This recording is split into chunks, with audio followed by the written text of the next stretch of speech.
Allegiance and remain standing for the invocation, please. Pledge allegiance to the flag of the United States of America and to the republic for which it stands, one nation under God, indivisible, with liberty and justice for all. Bow our heads. Dear God, we thank you for bringing us here tonight. We ask that you guide this council to make the right decisions for this community. In this we pray, amen. Amen.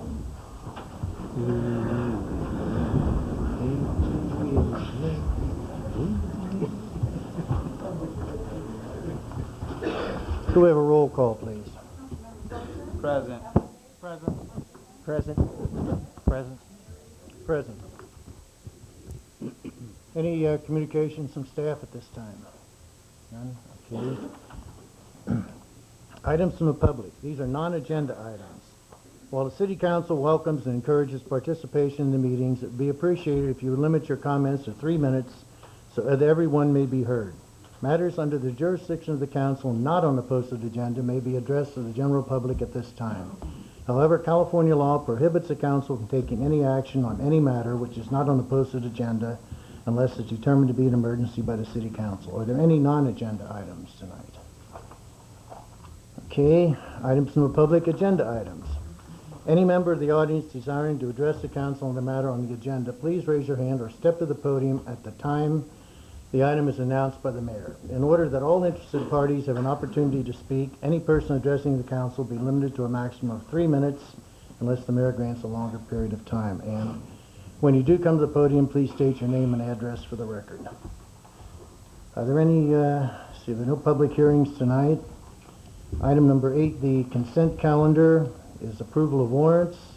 8B is approval of minutes of the October 9, 2001 special meeting and October 9, 2001 regular meeting. Go some direction on this, please. Mr. Mayor, I move that we approve the consent calendar set. Second. All in favor? Aye.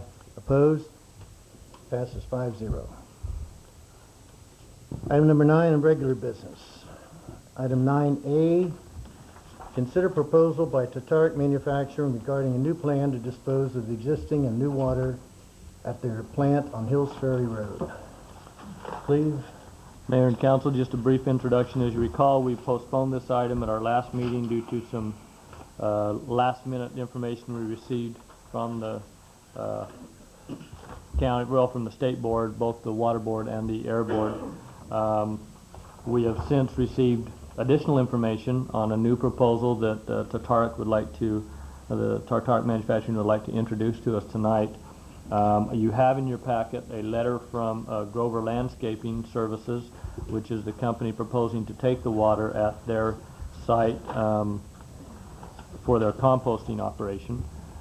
In addition, just today I got faxed to me an additional letter also from Grover Landscape that they sent to the Water Quality Control Board, and I'll distribute a copy of that to you just for your information.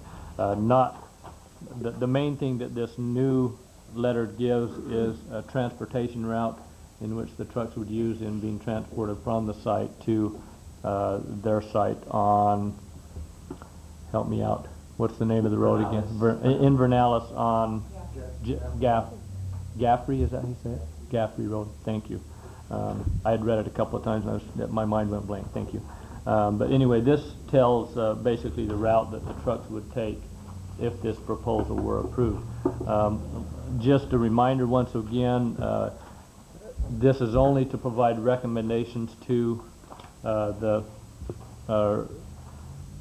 Air Pollution Control District. This board or the council does not have any jurisdiction in making any decision in this, but we can provide recommendations to them, and they have requested information from us. So with that, I think I'd just like to turn it over to Alex Benecki, who is here from Tatark, to go over and provide that a brief outline of what they propose to do. Thank you, Mr. Morris. Good evening, ladies and gentlemen, Mr. Mayor, members of the council. My name is Alex Benecki, and I'm one of the owners of Tatark Manufacturing in Newman, 2155 Hills Ferry Road.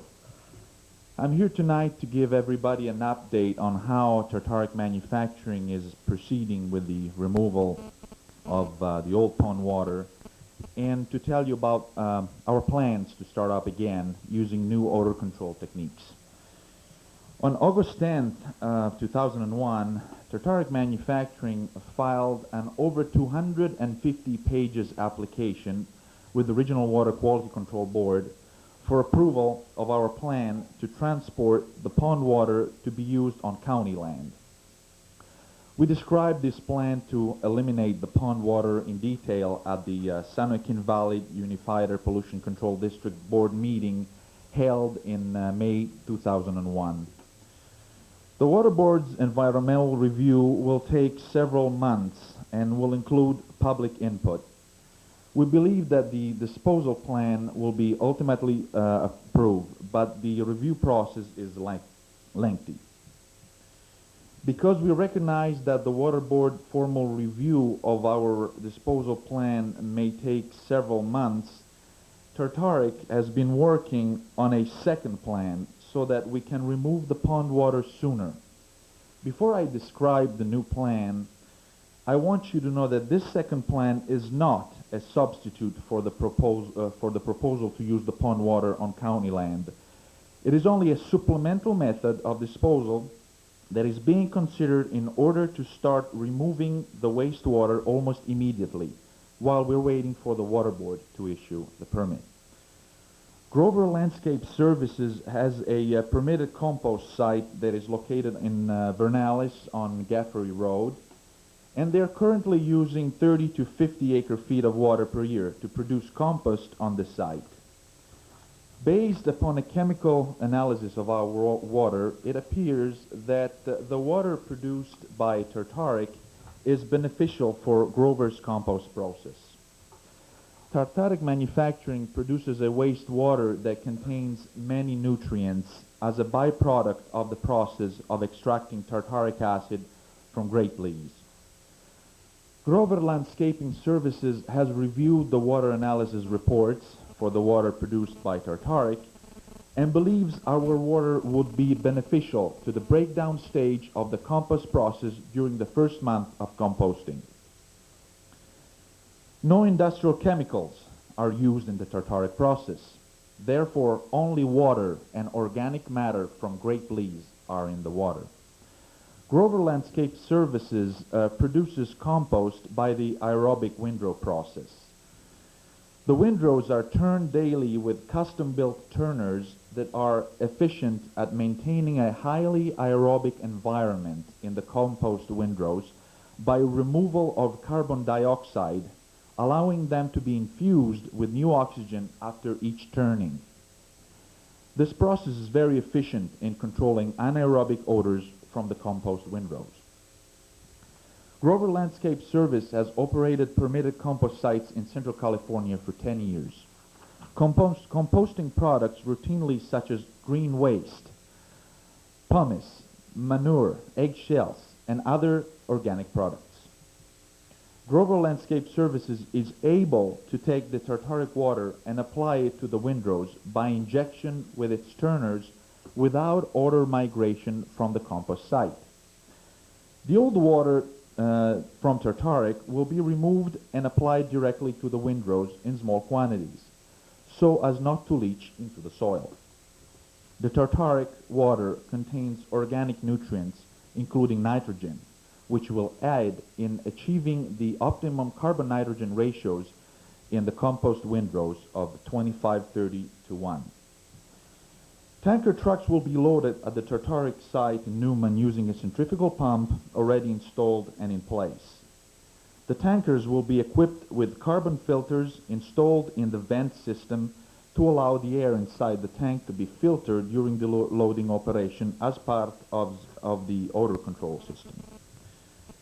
Once again, once the trucks are loaded, they will leave the property, making a left turn going west on Stir Road. They will travel north on Highway 33 to Gaffrey Road in Vernalis. Upon their arrival at the site, trucks will be sent to compost windrows to unload. Trucks will then leave the site when empty, proceed back east on Gaffrey Road to Highway 33, and then south back to the Tartaric site. Upon application, the windrow will be turned by one of Grover Aeromaster compost turners to thoroughly incorporate the water into the windrows and bring it into the contact with the raw carbon on the windrows.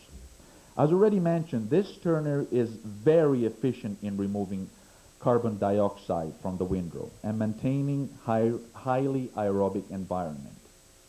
In each case, one or at most two passes with the turner completely eliminates the odor from the above materials, and care will be taken to avoid excessive runoff and to achieve rapid incorporation. Each windrow is approximately 650 feet long and contains approximately 600 cubic yards of compost. Upon completion, the compost will be tested for nutrients as per Grover Landscape Services normal procedure. This plan to use our pond water as part of Grover composting operation has already been submitted to both the California Regional Water Quality Control Board and the San Joaquin Valley Unified Air Pollution Control District. We held a meeting on the subject in Sacramento on Wednesday, October 17th, in the offices of the Water Board with the presence of 3 Water Board staff members and with the participation of Jamie Eggers, the Air Quality Compliance Manager of the San Joaquin Valley Air Pollution Control District that is with us tonight.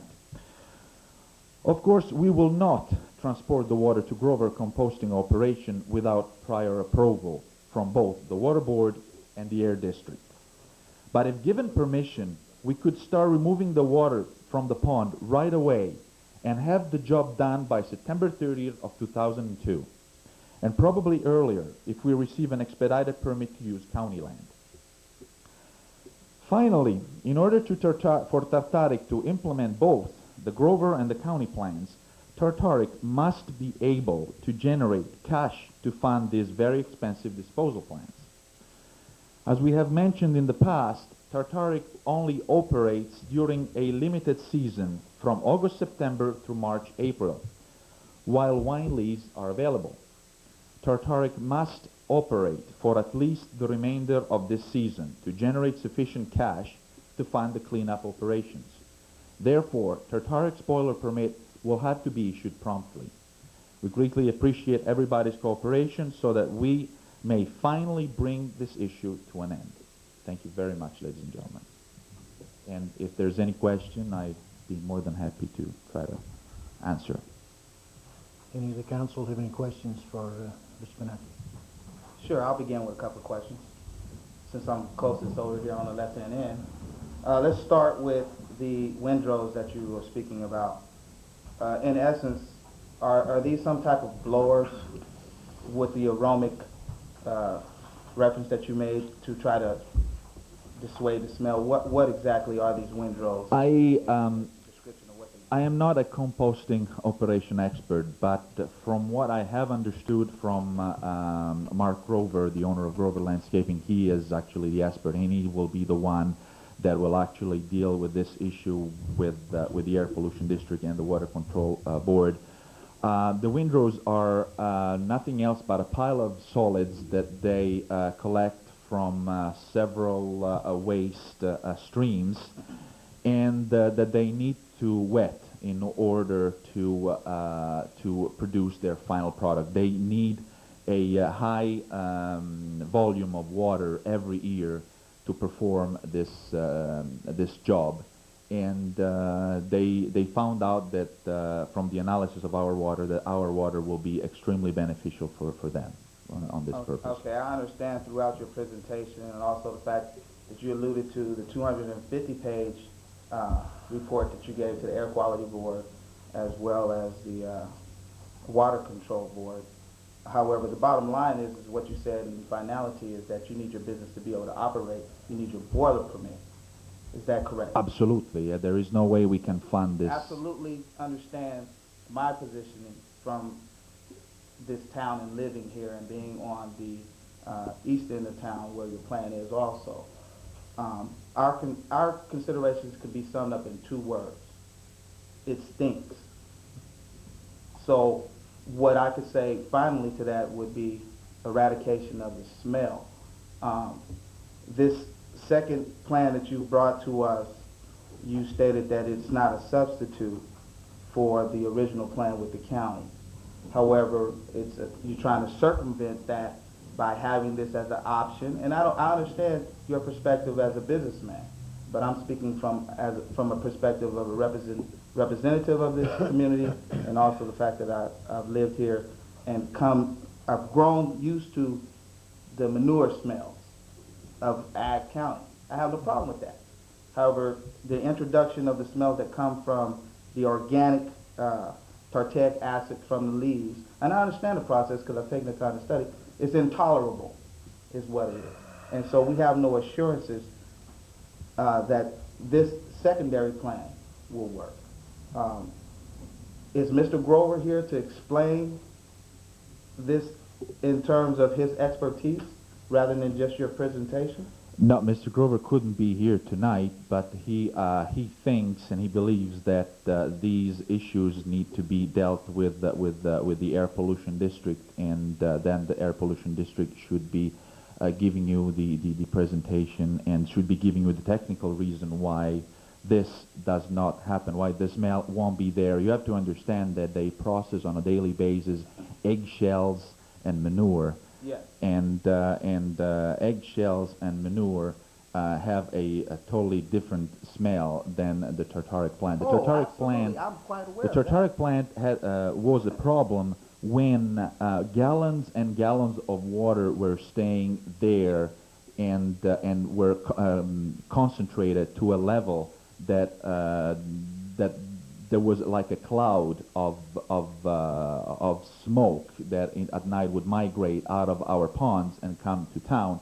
Now that water is not there anymore. The only water that is there now is the water that is in the pond. That water is going to be loaded into truck in a sealed way. There is not, and will be carbon filters. That water is going to be out of there while we'll start the new production, and the new production will not hold any water at the site. And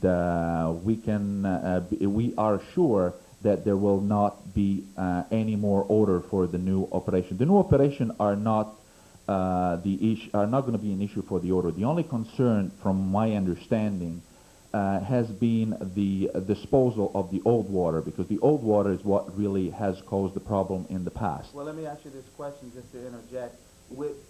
Say, for instance, you were giving your boiler permit, and understand, folks, we don't have any control over the issue as far as these operations are concerned. It's within the county, it's with the Air Water Control Board, but we do have a say-so in terms of we have to live with it. So how are you going to do away with the process of the water that's going to be produced during the new operation? It's going to be handled, it's going to be taken in Bakersfield into the injection well facility, but that's something that we have already discussed along, at certain length in the past, and that's not the issue that was raised lately. The issue, the big issue has been the water that is in there.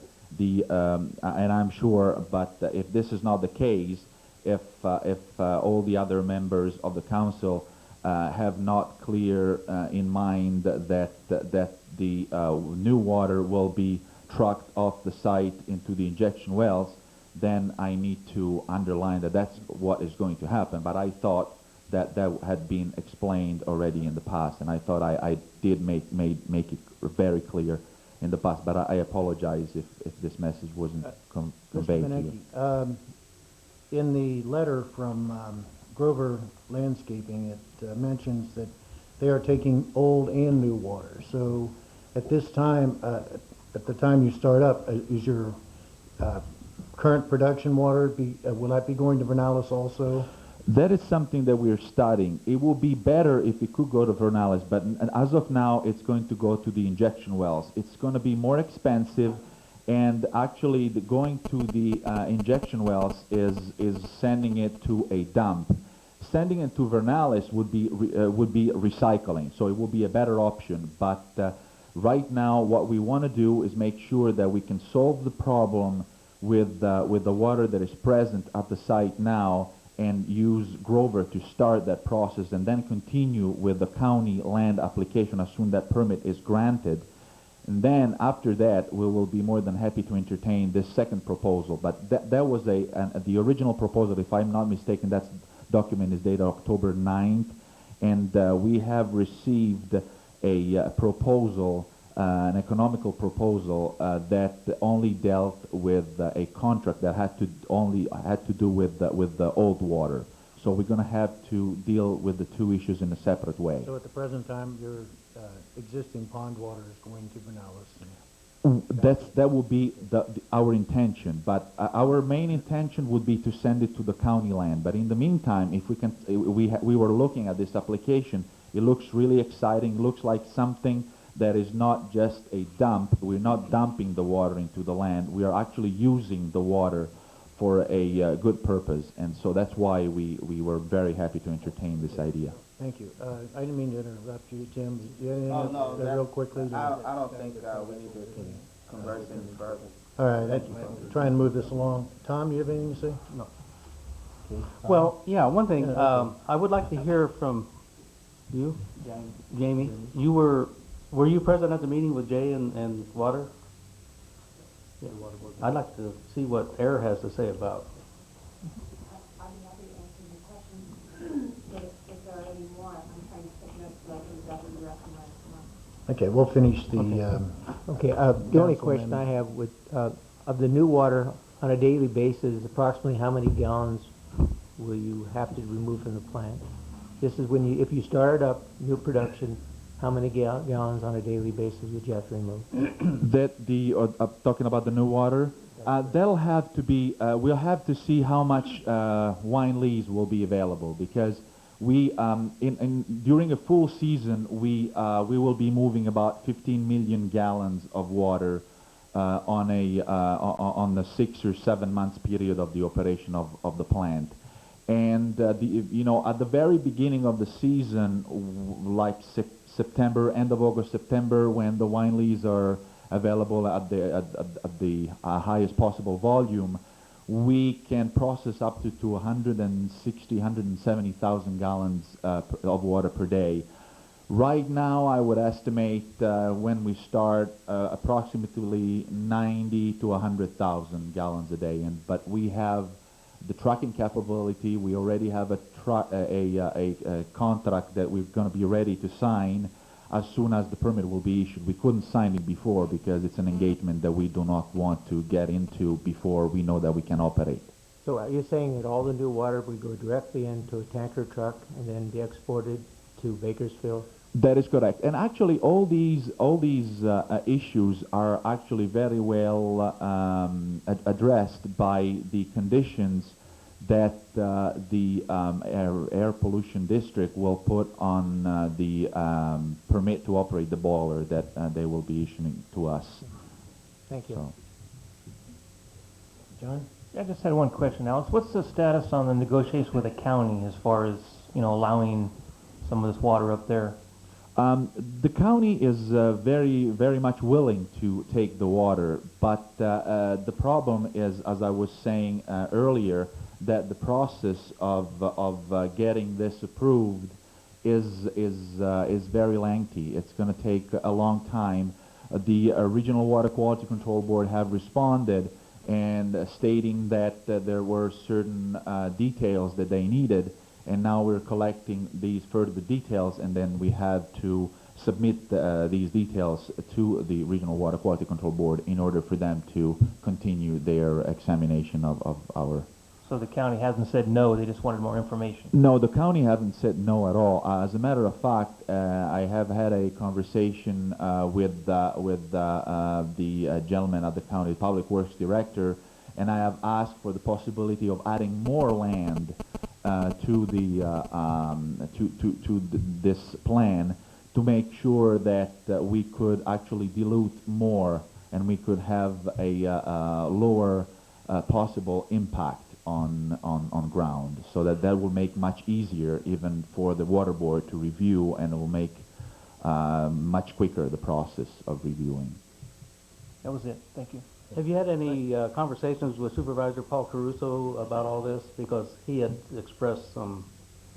The last conversation I've had with Paul Caruso was in the Newman City Hall probably 2 years ago. I haven't talked to him since. I have a couple other quick questions. One of the requisites, I believe from the Air Quality Board, was that you must run a test load of water before. This is when you were going up to the county land. I assume this is going to be done so that we can have people out there to check and see if there are odors coming from this when you transfer it from the pond to the truck. Absolutely. We have been talking about this particular issue at the meeting last week, the president also of the air pollution district, and our goal and everybody's goal is to try to not only do a test of loading the water into the trucks and just put it back in the pond as it was originally, just to show that loading water into the truck wouldn't cause any smell. We just want to do the entire test. We want to load the water into the truck and take it to Grover to make sure that it works. And we want to start this test as soon as possible.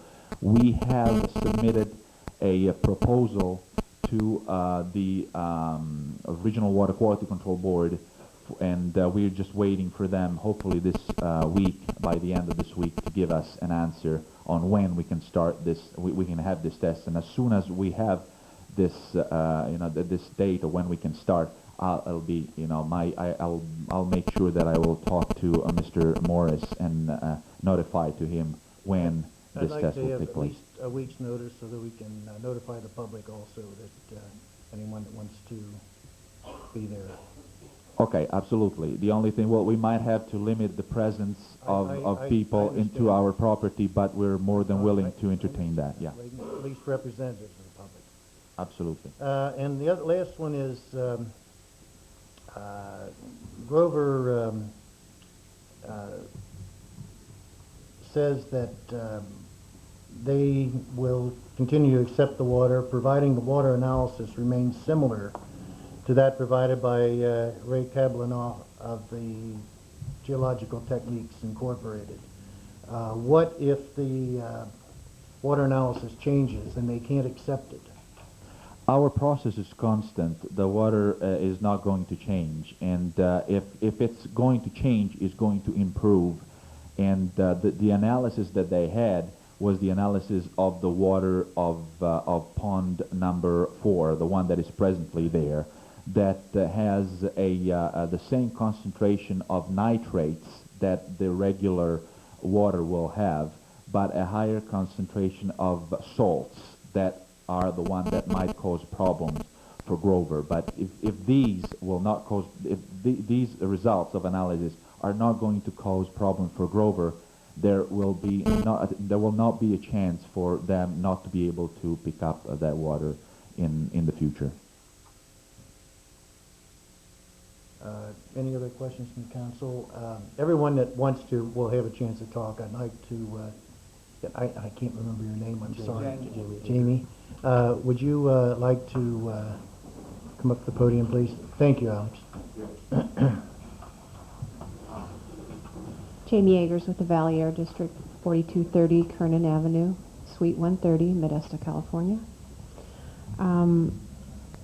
I am also not the expert on composting operations, nor am I the water board expert, but I'll do my best to answer your questions and maybe try to simplify some of what we've been talking about. It does get very confusing, especially with all the different options that are kind of on the table right now. My understanding is that once the facility is given the authorization to operate, that the water board is no longer going to allow any of the new processed water to be stored on site. Okay, so the ponding and things that were going on in the past is no longer an option. We have two kinds of water that we're talking about in the process. We have the old water that's sitting in the one remaining pond that does have water in it with the cover on it to control the odor. and we have the new water, which would be generated once the facility begins operation. If we back up just a little bit and talk about the first proposal that was made to dispose of not only the old water but the new water on county property, my understanding is that the reason that process became so complicated, and the water board indicated that it would be probably midsummer before they could issue waste discharge requirements, is because that is a proposal that would be placing the wastewater onto land. And whenever you're doing that, there's the potential for degradation of groundwater below. And in those situations, the water board must issue waste discharge requirements. That's their type of permit, if you will, and permit conditions. So they are not satisfied with that 250 pages of documentation that they've received, and they want more information before they would sign off on that proposal, and there's obviously a cost involved to that. The thing that's so intriguing about the possibility of utilizing the Grover site, actually there's a couple of things, but Grover has operated an operation at a couple different sites in the county for about 10 years. They've been a very good operator. They currently operate under a waiver of waste discharge requirements at their Gaffrey Road site, which means they have demonstrated that there's essentially no discharge off-site and no potential for degradation of groundwater below. This proposal seems to suggest that the water could be incorporated into their process in a manner that's consistent with their existing waiver of waste discharge requirements. And if that turns out to be the case, that could move the approval of that concept along much more quickly. The third option that Alex talked about is, trucking the water off-site to, however it would be handled in Bakersfield, and I'm not real up to speed on that proposal yet. But so that's really the third option. The Air District had started attempting to draft permit conditions to allow the facility to start up again based on the first proposal that we talked about, the disposing of the water onto the county property. That became, or started looking like it wasn't very doable, at least not in the near future, and that caused us a couple weeks ago to kind of say, well, we better pull back and wait and see what Plan B is. So we're not really looking at trying to write permit conditions again yet. We're needing to see that things are going to gel a little more clearly as to which direction things might be going. But we are starting some discussion with the owner about those conditions. The thing that I tried to make clear at our meeting last week in Sacramento was that the test that we would require to be done, the removal of the old water, would obviously still have to be done. If we cannot remove the pond water without creating odor, then we're back to square one. So if we're looking at the Grover option, we would not only have to be able to pull a sample of the water out of the pond without generating odor that migrates off-site, we would also need to be able to see that it could be incorporated at the Grover facility, and meeting the same litmus test, if you will, not having odors migrate off-site. That site is much more ideal. It's not upwind of a residential community like yours. It's in a very remote agricultural area with few, if any, homes around. So that's also a plus for that concept. We would also be considering, if we're able to successfully pull a sample out of the pond water and incorporate it into a first windrow, we would also be looking at allowing them to move beyond just one windrow and perhaps a second or a third or some reasonable number of windrows so that we could get a true picture of how successfully that could be done at that site.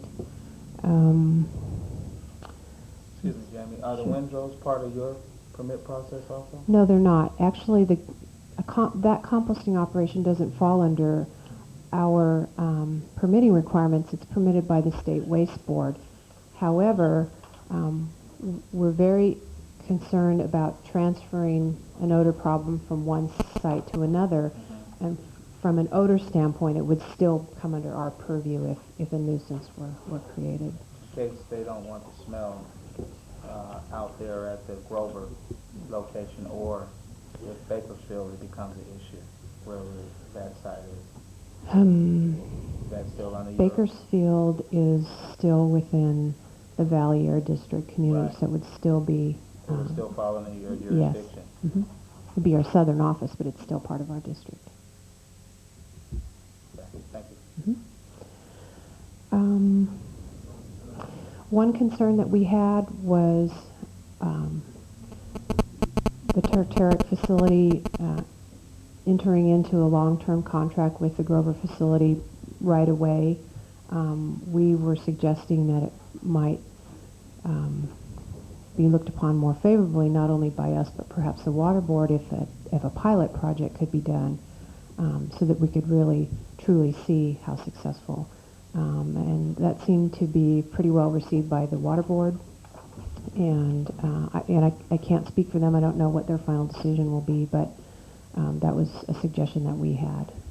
So I don't know if I have answered all of your questions. Clearly, when we are ready to issue a permit, we will be including conditions that require, no odor migrating off-site, and will likely include some immediate suspension language should a nuisance be created. But again, the conditions aren't yet written. It's going to depend a lot on what the actual proposal ends up being. But we are clearly looking at all of those types of controls. Anyone have any questions for Jamie? I would feel comfortable if all the controls were in place and we knew exactly what controls are going to take place. My concern that I keep talking about is this new water and not being able to pond any of that water, because that's crucial as far as reducing any odors that might occur when the plant starts up. Correct. I don't know how many trucks it's going to take, but is there going to be A lot. spelled out? That's what I know. It's a lot. And it's going to Bakersfield, so what I'm saying, is this going to be down in black and white and so state that there'll be no ponding? Yes, Okay. it will. My understanding from hearing the Grover's presentation last week is that they are looking at utilizing not only the old water, but some, if not all, of the new water. And they are currently running tests in a laboratory somewhere to see how successfully they can separate the organic fraction from the wastewater from just the water portion. And that may enable them to fairly successfully store the purified water, if you will, on site at their site, if they can't utilize all of the new water immediately into their process, and doing that without creating odor. That remains to be seen at the conclusion of their tests. Their site being the Vernalis site. right? We've been assured by Bob Card there, and also Phil Jay, the legal counsel, that it will be written into the permit that all these things will happen, and Yes. if they violate any one of them, they'll immediately be shut down. We are looking at that type of language, and I'm certain that the water board will be writing in their own requirements everything spelled out in black and white. I have no doubt about that. Well, thank you very much, Jamie. Appreciate welcome. that. And now that I think we've covered pretty much of this, anyone from the public is welcome to raise your hand up first. But I'd like for it to be something other than what we've covered already. So if you have questions, okay. Good evening. My name is John Mataka. I reside at 8505 Wilson Street in Grayson, California. I'm here tonight representing the Grayson Neighborhood Council and the Central California Environmental Justice Network. I have a couple of comments on the proposal. First, I want to go on record as the Grayson Neighborhood Council and the Central California Environmental Justice Network as being opposed to this going through. I live in Grayson, for one, and basically there's a whole lot of unanswered questions about this water. I made a presentation in front of the Board of Supervisors a little less than a month ago with concerns, and I sent a letter to the Waste Management Board with concerns about what really is in that water. We hear a lot of talk about, you know, it's going to be odorless and it's going to be purified, and but the bottom line is you need carbon, air filters to haul it just in a truck, and we know that it's high in nitrogen and salts, and so we want to know what's in that water, and we want to know why they're going to take a problem from Newman and shift it on down here to Grayson. That's not very neighborly, if you ask me. The other thing I want to say is that the bottom line is that California Integrated Waste Management Board has the final decision, is my understanding. The Air Board and the San Joaquin Air Control District and the Central California Regional Water Control have to issue permits, but the bottom line is that Grover is running on a permit from the California Integrated Waste Management Board right now. Okay, the other thing that I want to say is there is a school, children. Okay, Grayson is a community of 1,076, so there are people out there. It's not just farmland, and half of our community is under the age of 12, so there's a lot of kids out there. Second of all, there's a school within a mile of Grover's, and I've heard all this talk about how reputable Mr. Grover's business is, but every year there's a fire out there. The last 3 years there's been a fire out there, and we've had to deal with that impact. This, what do you call it, combustion, that as part of the process of this business that he runs out there, this, Compost. help me out, compost. Yeah, that there's a fire out there. So we deal with the air quality with his business already. I have people here tonight with me that live right next door to that business, where mold is a problem already, and there's some concerns about the mold from the current business destroying people's belongings and being an issue for the kids. Bottom line is this, is that we're against it. We don't want Newman's problem out there in Grayson. It's like when they wanted to move the tallow plant out here too. You know, the west side is not a dumping ground. You know, do it right, or we don't want it out here. And I'll say this and I'll close. We want to know what the full environmental impact is going to be on this. You got, even if you're talking about not going to Bakersfield and just bringing trucks on a daily basis down Highway 33. Anybody that lives in this area knows what traffic is like on Highway 33. It's one of the most dangerous roads in the state of California. That's why we've got grants from the California Highway Patrol. Can you imagine how many trucks are going to have to come on a daily basis down Highway 33 to get water out there to Vernalis? Too many for anyone's safety. So we want to know the full impact of this, and until we can know that, we want to go on record as being against it. We will be contacting the Waste Management Board and all appropriate agencies, and thank you very much. Thank you, sir. Thank you. Anyone else have any comments they'd like to make? Yes, sir.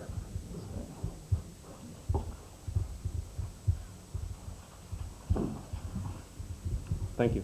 My name is Bill Cox, 2245 Hamilton Road in Wesley, and I'm a farmer, and we live probably about 3 miles downwind from the Grover facility out there in Vernalis, and haven't had really too much problem with their facility to date, but I have never smelled this facility here, this tartaric plant, but I understand it's had some violations, public nuisance odor violations that shut it down. And I'm highly suspicious that everything is going to be fine if we take this smelly water here and we take it up there and we spray it out through the air on top of this windrow and then just keep stirring it up, that everything's going to be fine. Also, I'm suspicious that if that's a much less cost option for Tartaric than the supposedly the first plan, not to be superseded by this plan up there, the plan to take it to Bakersfield, that somehow it'll continue to be brought up to Vernalis from now on. And so I hope you can understand my suspicions. So I'll be interested to look to a test run. Evidently nothing's been done on a test run so far, but I'll be interested to be there when that's done. Thank you. Thank you. I think we're all looking forward to that. I'm not.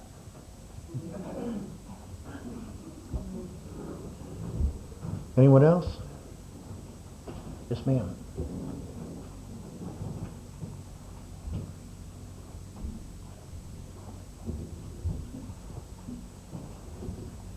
My name is Karen Cox. I live at 2245 Hamilton Road in Wesley, California. We're still reeling from the tire fire. That hasn't gotten cleaned up yet.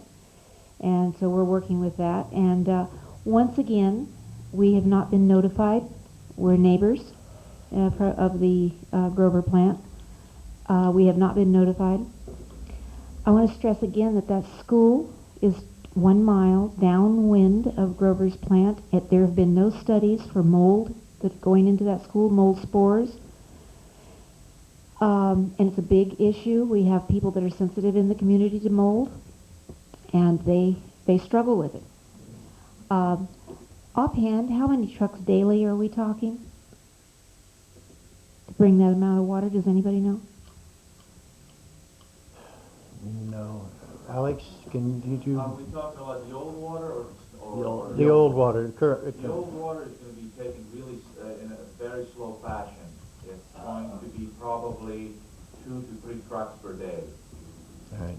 And the new water? 1,500 gallons per truck, is that right? Or is it more than that? 7,000. 7,000 Yeah, per truck? 7,000. Okay.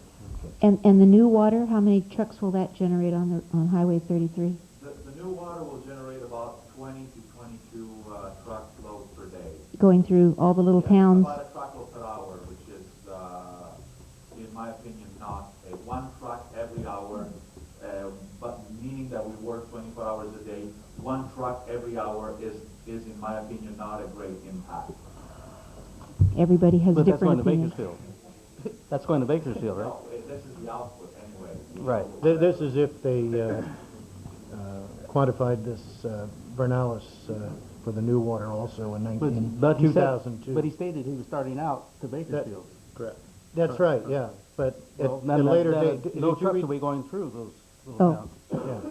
But he's the new also water. saying he wants to waive all that, if I understood him correctly, and start going to Vernalis immediately? That's with No, the old water no, only. for the old That's the water. old water. Because The the new stinkiest water? is 2002, 2003, something like that. And you've been assured by air anyway that if there's a smell up there, it's still under our control, and it would Okay. be shut down. Okay, well, there's a smell up there anyway that we get when the wind is just right, and it's not real pleasant. But it bothers me that we haven't been notified of this, and that we just happened to catch it in the paper, and that's how we're here. And we really don't know what to expect on the smell level, but we've had lots of smells between the tire fire and this plant that generates these smells that come down to us. And there's a lot of families that live out there, but more importantly, there's a school, and I'd hate to have a child there or have to teach there and have the smell that you're experiencing here. That school has gotten a lot of grief with the tire fire and has some, generated health problems. I wouldn't want to see any more done. But mostly I'd like to see some tests done on those kids and how much respiratory problems they do have because of the mold, because of the tire fire, and now this. Wesley isn't as remote as it used to be. We're growing. If a nuisance, I understood Jamie to say that if a nuisance was created, there's plans for suspension. Well, does that mean if, those of us that live there, or does it have to be a huge community to get something shut down? So that's where my concern lies, and I will also go to the county with our concerns, and to the state waste board. We'll write letters and hopefully get some response. But the test that's being done, and I only heard one little thing alluded to on the Grover end. I know you're going to be very careful on how that water smells, getting it into the trucks on the Newman end, but I think you need to be equally careful of what happens to it when it gets to the Grover end. There's less of us out there, but we still want our quality of life. Thank you. Thank you very much. I'm sure the Air Quality Board is going to be looking at it on the other end also when they discharge the water. We really have no control over this one way or another. It just is more of an informational meeting. And as far as finding, we just found out about it Friday. All the council just received their letter. So it's rather new to us too. Is there anything else? Anyone else have anything on this before we move on? Make a statement Sure. quickly. I just want to tell those, I spoke to John, I believe it was today. I appreciate him calling. I want to assure you that the city of Newman is not trying to pass our problem on to you. We wouldn't do that, and the Air Board will be watching out for that also. Just to let you know, you're kind of going through some of the frustrations that we've gone through for the last 3 years, and that we don't have the control over this to say yes or no whether it goes on. We can only provide the input, and hopefully it works out for the best for our community. And so if you make sure that our city clerk, Judy Silber, has correct names and addresses, we will be happy to inform you of any information we can that comes up regarding this plan and et cetera. So thank you for coming out. Mr. Mayor, if I may make one final statement on this issue, just to take a moment of time to thank those persons from Grayson and Wesley for your comments. They're greatly appreciated. And in all fairness to Alex, I understand you're trying to run a business, however you don't live in this community, so therefore you're not impacted by what your business does. It impacts us with the malodorous smell. Everyone is trying to do their jobs from a perspective of policy and government politics.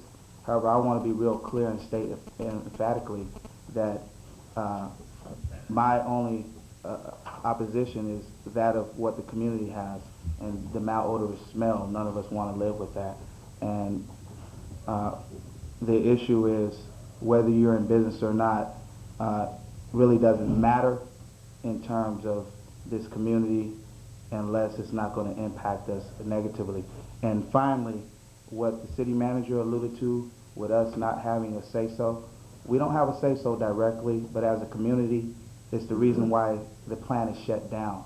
So we do have a say-so. And whatever avenues we may have to use, that is a part of this process. And I don't want anybody feeling as though the wool is being pulled over their eyes. I like to speak in plain talk, and that's why I use the terminology that I did. No smell. We can live with the plant. We can live with the operation. We can live with you profiting and making money. We're not, that's the American way. We're not opposed to that in any form or fashion. The only thing we're opposed to is the malodorous smell that's impacted us greatly. Thank you. Appreciate you guys coming out on this matter too. Thank you, Mr. Mayor. Thank you. If any of you are here just for this, you're welcome to leave. You're welcome to stay for the whole thing if you'd like. We'd like to have you. But thank you.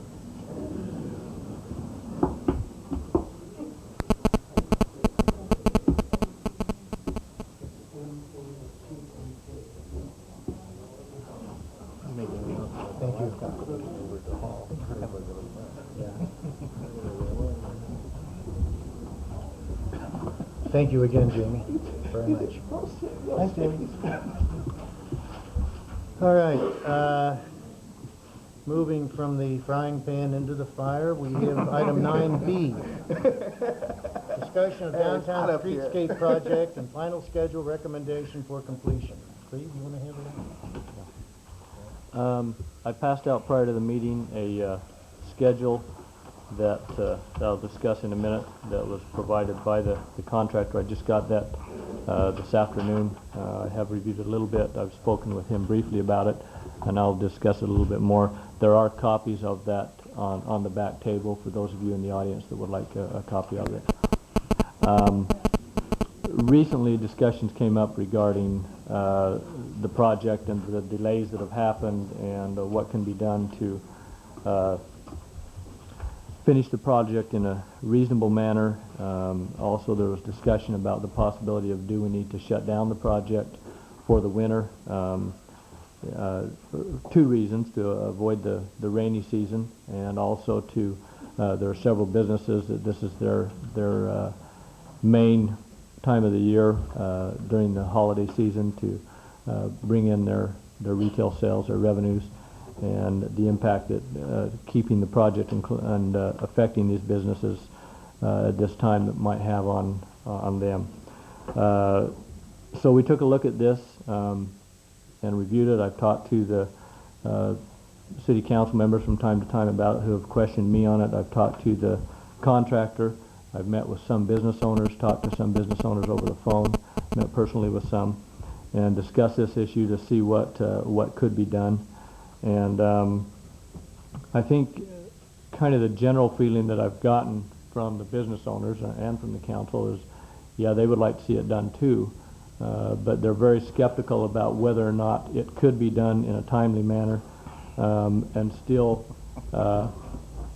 not have any further delays that would potentially, the way it has gone, potentially push it into December or even, later into December.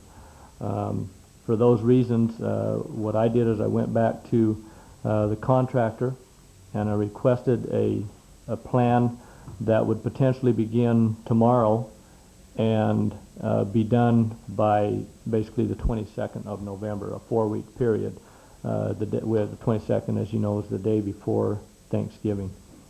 I requested that about Wednesday or Thursday last week. He provided me this schedule today. For those of you who are just looking at it and picking it up, you see that it does not end by Thanksgiving, but goes approximately 1 week past Thanksgiving. So that is the first concern that we need to address. Second thing, that originally the plan was to start at Tulare Street and move south on the project. As you can see, he changed that on here and proposed to start at Fresno and go north to Tulare.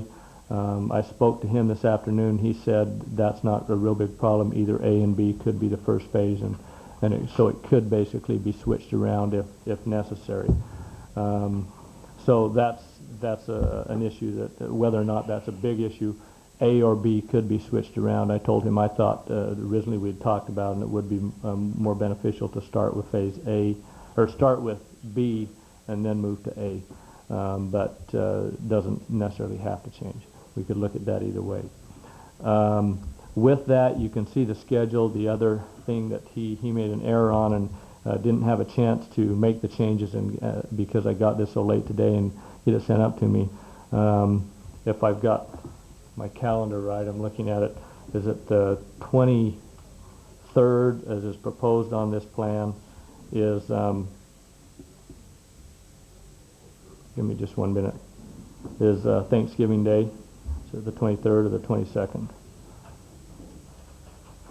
22nd is Thanksgiving Day, and you can see that he's proposing to work through that.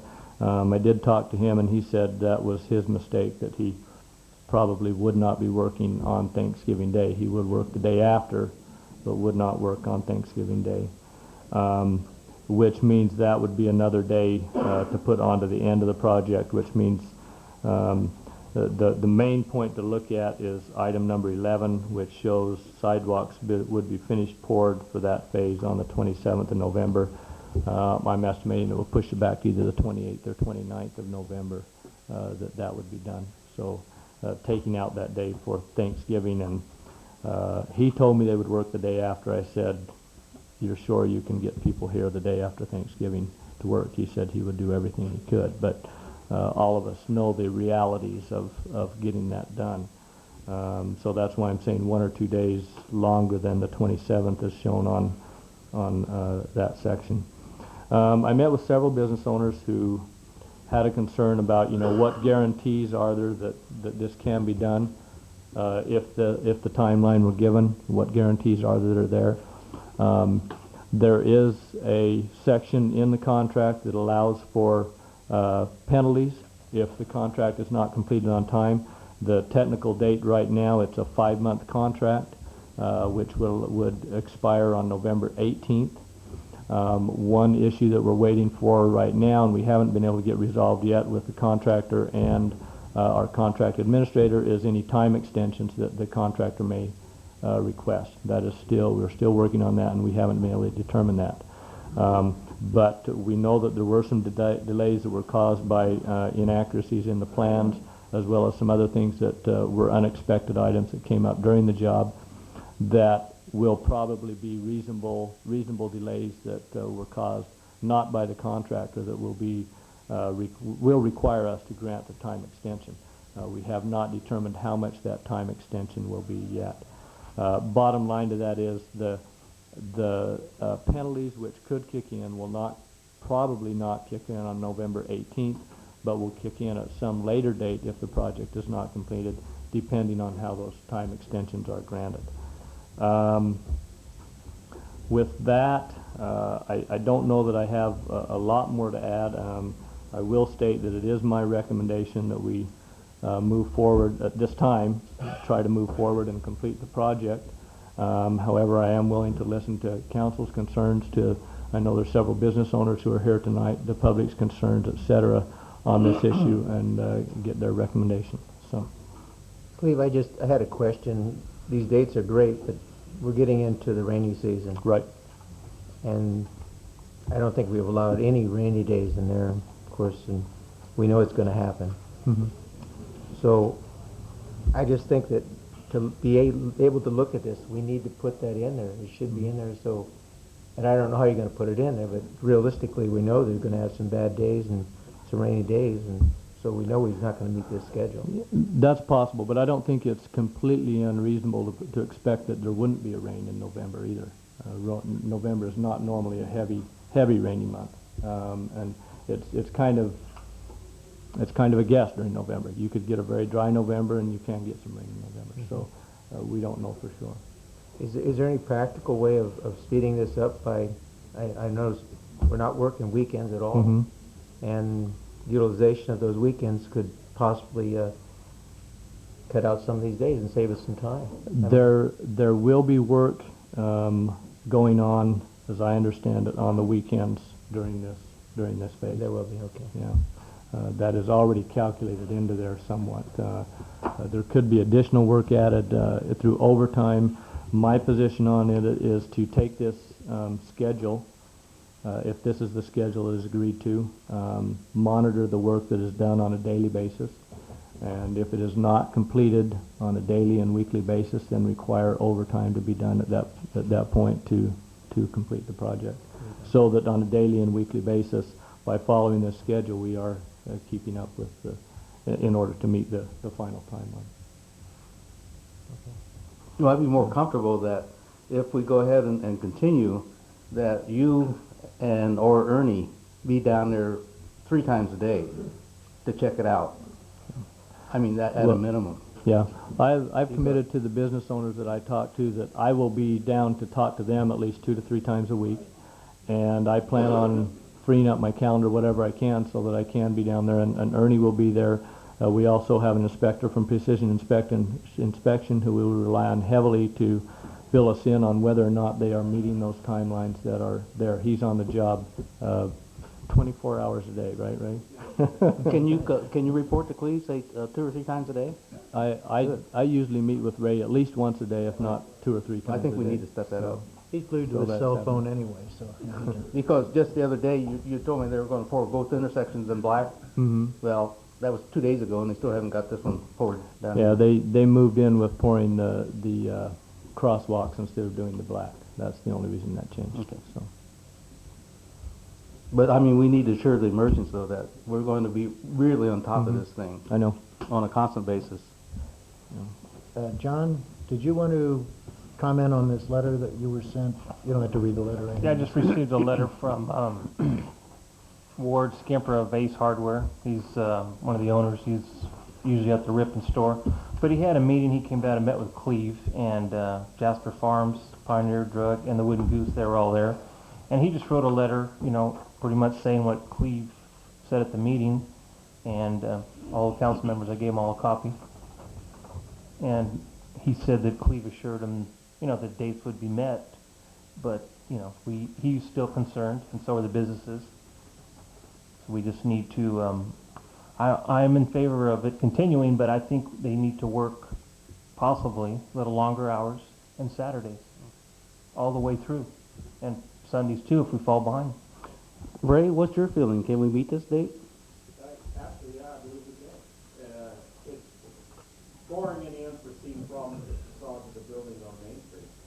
Now, that's going to be a case-by-case between the building department, the city, and myself, as far as any errors that, you know, any problems that might come up with the facades. But as far as the actual completion of the major constructions for the streets are open, yeah, I don't think we have a problem there. Meeting barring any weather patterns, but I watched the news last night and they were saying the National Weather Service is going to be below normal, if not normal rainfall for the season. So I don't think they didn't project any heavy rainfall. I think you might look at it for a dry November. I don't think there'll be a problem there. Thanks. Now on this, we're only up to basically the concrete work being done. We still have the rest of the brickwork, the Actually, this proposal includes the brickwork. If you look on here also, line item Well, yeah, 17 okay. includes the brickwork. So Now, this will include patching everything that is now gravel yes, on the streets, yes, but not the actual paving. not the actual paving. No, that will And be we'll done. leave all the rest of the bullards, the planters and everything to be done at a later date. Mhm. Most of those are things that can be done, you know, after all of this is done. Well, all of it is, you know, that And they're not weather. what about the repair of the Fresno intersection? Is that going to be done after the holidays? Is that going to be done That's something prior that to has not holidays? been determined as far as how much needs to be repaired or exactly what needs to be done. But That whatever it would, has to close, you have to Right. close the intersection to do it, whatever you do. Probably, depending on what has to be done there, correct. Any other comments from the council? I would just like to hear from any business people that are here tonight that That's what would like to comment. Anyone? Mr. Navola, you're not saying anything. Come on, get up there. Come on, Bob.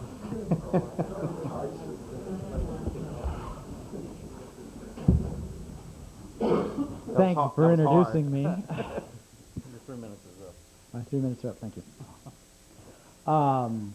I just want to share something I've shared with a lot of people since April. When this all started and they dug a big ditch out in front of my store, I commented to more than a few people that, you know, if this project is done in time for my birthday, it would be the best birthday present I could have. And people would look at me and say, well, when's your birthday? December 1st. And everybody assured me, why, we're going to be done way before that. And I'm still looking for that present. I agree that we should continue. I also encourage you very strongly to pour whatever resources, financial, manpower, equipment, and time to complete this project before my birthday. The issue that I'm really upset about is that we are not doing much to prevent this project from being deteriorated by thoughtless individuals by walking through this project when it's still wet, and there are parts of it already that are going to either have to be torn out or left the way they are, which is an eyesore, and to me a total insult to anybody who's ever cared about Newman. I think that, again, you need to put whatever resources are required to stop this from happening. It has been going on since the first day. It happens every day, and I have complained day after day after day. And it's now time for this council and this city staff to do something about it. It's not somebody else's problem. It's our problem. And that is what has really upset me, is that just Monday, they poured that piece there at Pioneer Drug all day long. They finished at about 3. I had to mail a package. I walked down at 4, and that is the worst set of cement footprints we have in this community now. And there's nothing that can be done short of ripping it out to make it right. And it's only because nobody stays and watches. Somebody says, well, it's the contractor's fault. No, it's the city's fault. Well, it's the police department. Do something. Because once this project is in, and I made kind of an off-the-cuff remark about the walk of shame, well, believe me, it's turning into that. And there isn't anyone that can argue with me. You know it's happening. Do something, please. Don't let Main Street turn into a laughingstock when somebody walks down and goes, oh, gee, isn't it too bad that they walked all over the cement and wrote their names all over the cement. Do something, please. Thank you, Bob. Anyone else? Paul?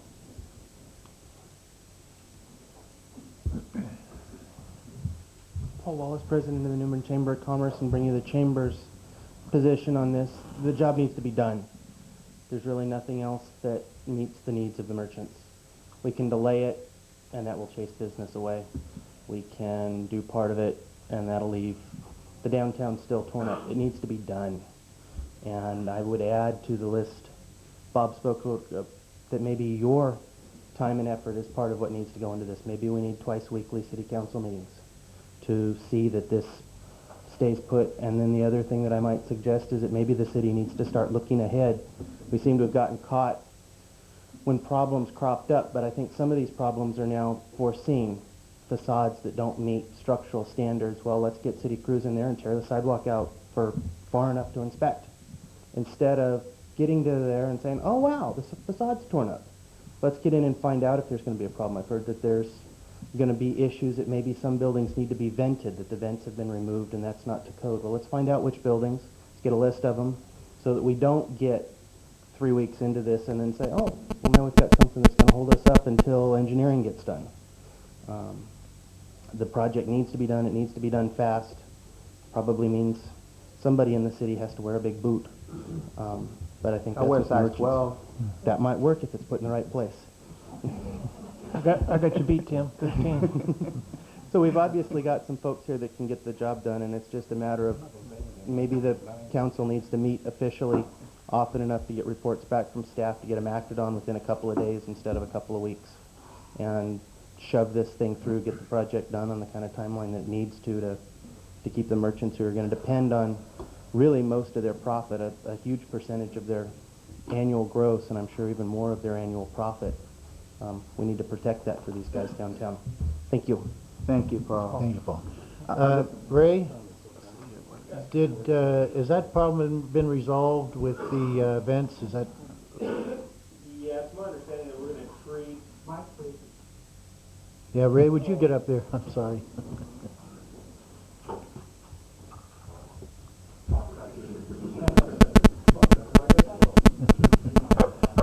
Ray Little with Precision Inspection, 1247 Main Street, Newman, California.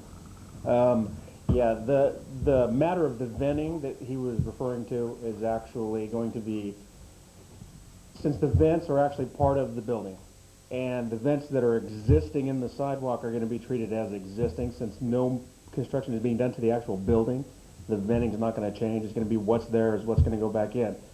The only vents that have been discussed as far as possibly reducing in size is the ones in front of Pizza Plus, because they are rather large, but that's just a matter of Bill Henry approving what size to use as far as to remain that within code. So that's the only ones as far as reduction, but the ones that are in place are going to go back in place. And the ones that were covered up are going to remain covered up? Are going to be remain, because that's the way they are. Basically, you're not doing anything to the building to change the building, so, and since that is actually part of the building's venting, we're going to treat it as is. Okay, and one other quick question while you're up there. I know you were looking at several of the buildings in the downtown. How many did you actually find that you think might be a problem? Actually, we found none because of the way we had to get into them was from the other side, and we didn't see any. The ones that we could actually get in, we found, as far as deterioration, we didn't find anything. But that's not to say that when you pull the sidewalks away, that it might not be on the other side. That's something that really wasn't visible from any of our findings from underneath. So we didn't find anything that was eroded in such a way that you could see it from the underside. What about the suggestion of working ahead of that time frame before they actually get to that sidewalk, pulling out and taking a look for those? Well, on the scheduling now as it goes, they're pretty much going to kick it in the backside. I mean, it's going to be taken off right away. I know they had the timeline up there as far as the saw cutting. They're going to try to see if they can expedite maybe that and get that ahead of time. I mean, I don't know where that stands now, but that was the last word I heard. So we're trying to get it as fast as we can, so to speak. So, I mean, I can't speak for the contractor, but I know he wants out of here just as bad as you all want him out of here. I don't know. That sounds good. Any other questions for Ray while he's up there? Nope, okay. Thank you very much, sir. Any other questions for anyone? Yeah, sure, Tom.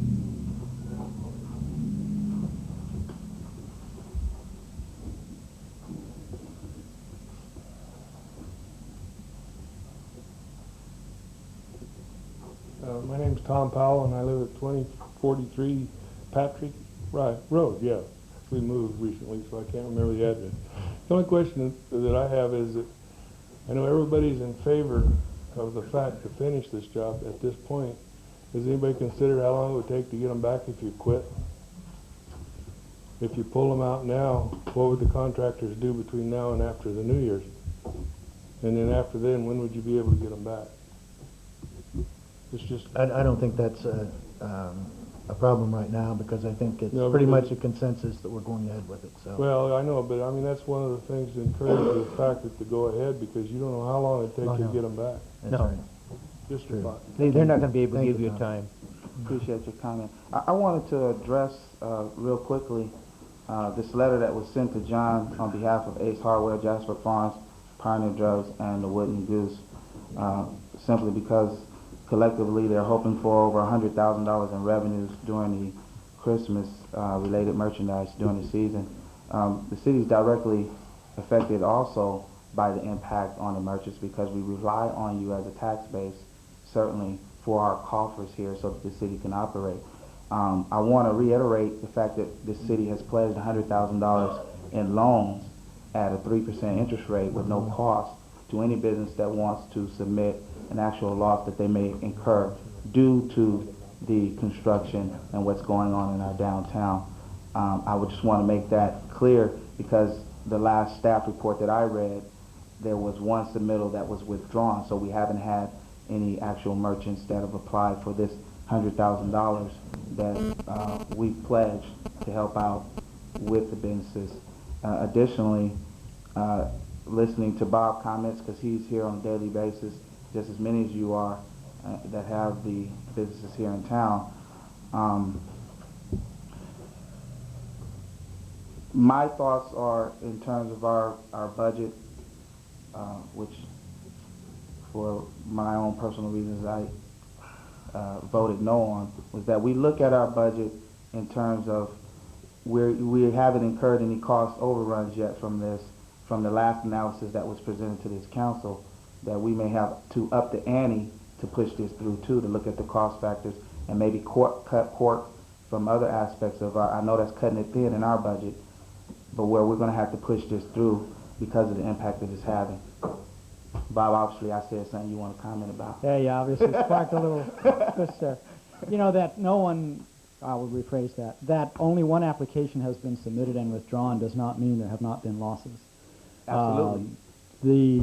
The issue that, and I'm not suggesting that you implied that, okay, but what I'm driving at is that those of us who are weathering the storm, it's coming out of our personal pockets.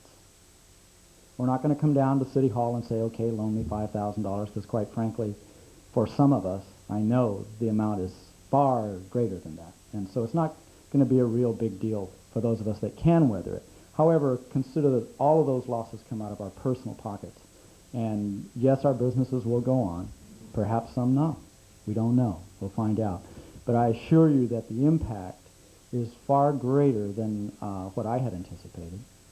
And it is also a combination of things. We know that the economy, if not physically in Newman, we have a lot of commuters that live in Newman. And a lot of those folks are either feeling the pinch because of where they worked, they're concerned about their jobs, so they're not spending a lot of extra cash. And so we've had a turn down in the economy in addition to the tragedies of September the 11th. And so when you compound that with the uncertainty of how folks are to get to our businesses, because I rely heavily on out-of-town business. And there isn't a day that goes by that someone calls me, and for those of you that read the paper on a regular basis, you know I have a little thing that says, call us for parking instructions. And even though we've stopped running that particular ad because we now have a street, we still, every day, people remember, oh, yeah, I saw that ad, let me call and make sure that there's a place for us to park, or how do we get into town? And every day someone will say, gee, I had to drive around 2 blocks or 3 blocks or whatever to try to get here. So the perception for most folks is, I don't want to be bothered. And so there's still impact going on, even though, yes, I do have a sidewalk and parking. That impact continues. And we don't know what it's going to total out at the end. And so when you add that on top of the slowdown of the economy in general, it's tough. It's tough. So we don't need any more. And as we've already addressed, and I appreciate that the council is behind this proceeding immediately, but also keep in mind that you're probably not going to get a lot of merchants running down for $5,000. Because quite frankly, for most of us, our businesses run at a much higher level than that, and that's certainly a help. It wouldn't hurt, but it's almost not worth going after. Thank you. Well, I think it's pretty much of a consensus that we go ahead and push this through. And it'll be monitored on a daily basis. And Mayor Reed, I had a question. One of the things I think we ought to do, we ought to look at, we have a lot of areas in our downtown area where there's a lot of gravel. It seems to me it could be covered over with something, and because we're getting into a season when it's going to rain and it's going to create some real problems, some real ruts downtown. It's my understanding that is going to be patched next week, hopefully on Tuesday. That's what I've been given by the contractor, is that when they hope to have everything done so that they can bring the asphalt machine in to do the patching, or whatever machine it is that they use that for. They're pretty small areas. It won't be anything big that they can do, but that is to be patched next week, and that'll include all the areas, including the gravel area around Fresno Street. I know across Kern out here there's a trench. Everywhere that there is still gravel areas remaining. A lot of the trenches that were recently finished were done with slurry, which filled those up, so there is no gravel areas in those. But those areas that are still gravel will be paved, the asphalt patched next week, so it should clean all of the gravel up. Thank you.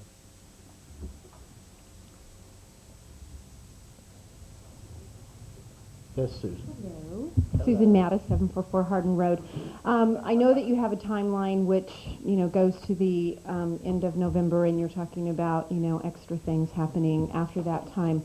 I would hope that there will be a real concentrated effort by the council, by the contractors, and everybody else involved in this project. As you know, this community has really come together for what we call our Christmas opening, our tree lighting ceremony, our downtown activities, and so forth. And I know that a lot of people do their Christmas shopping before that time, but for this community, that is kind of like, the beginning of, the hullabaloo that happens before the holidays.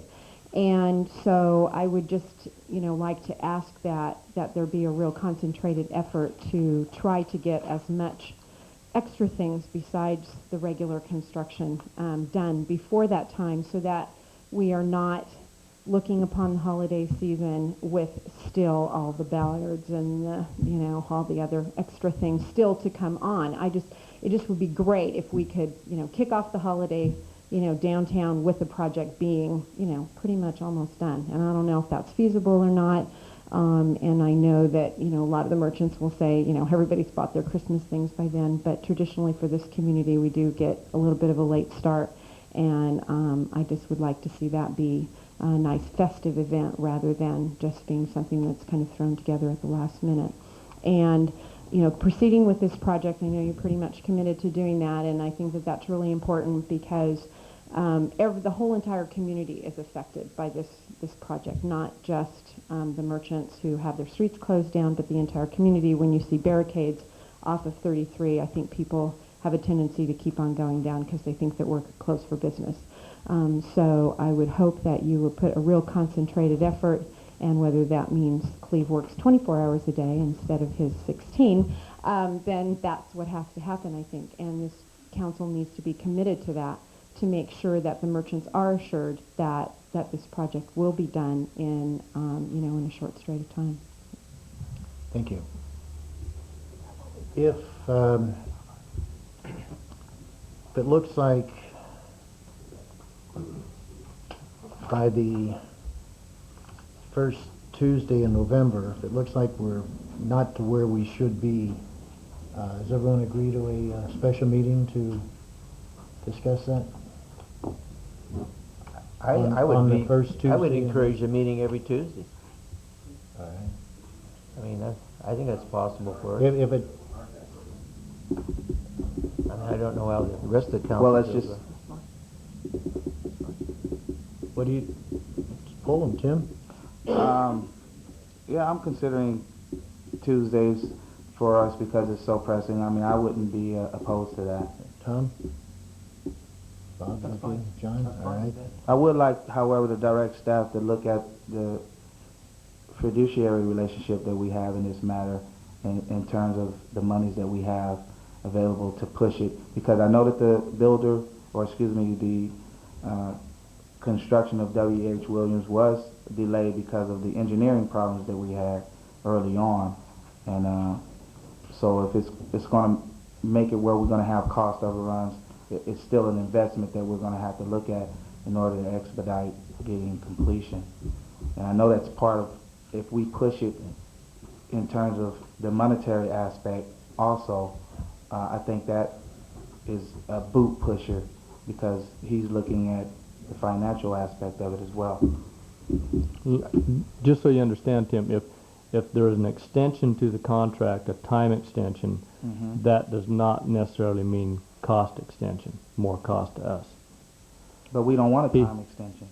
We want it to be completed in the time. Right, I understand that, but what I heard you saying is there's going to be cost overruns because of the extension, and that's not true. As far as us paying the contractor more for the extension, he's got a set contract that he has paid to get the job done. So even if by a certain time. No, but even if the contract is extended another 30 days because of delays, doesn't mean we pay him more money. Okay. I just want to make sure that was clear. So it's not like if we're extending the contract, we would be paying him more money. So by keeping it to an earlier date, we would save money that we could pay him up front. That's not the way it would work.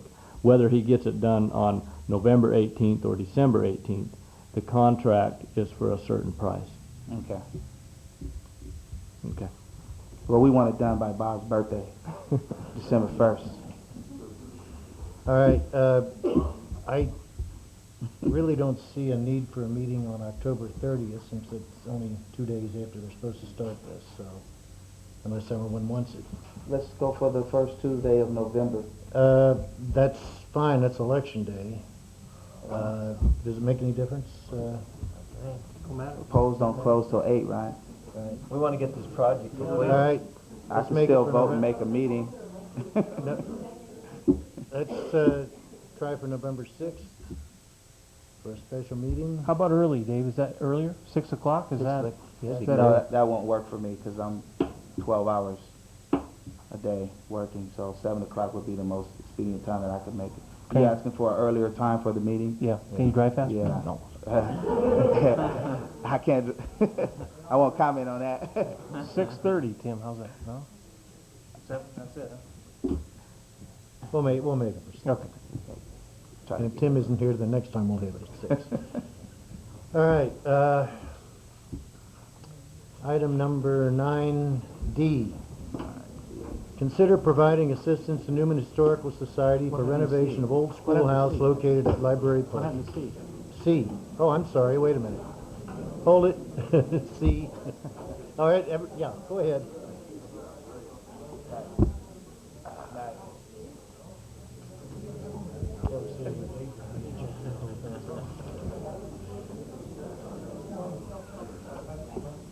Yeah, this gentleman from Self-Help Enterprises probably thought that we were ignoring him here. Item 9C is discussion of proposals from Self-Help Enterprise to develop a 50-unit multifamily affordable housing complex. Time for the seventh inning. So it sure is. Thank you.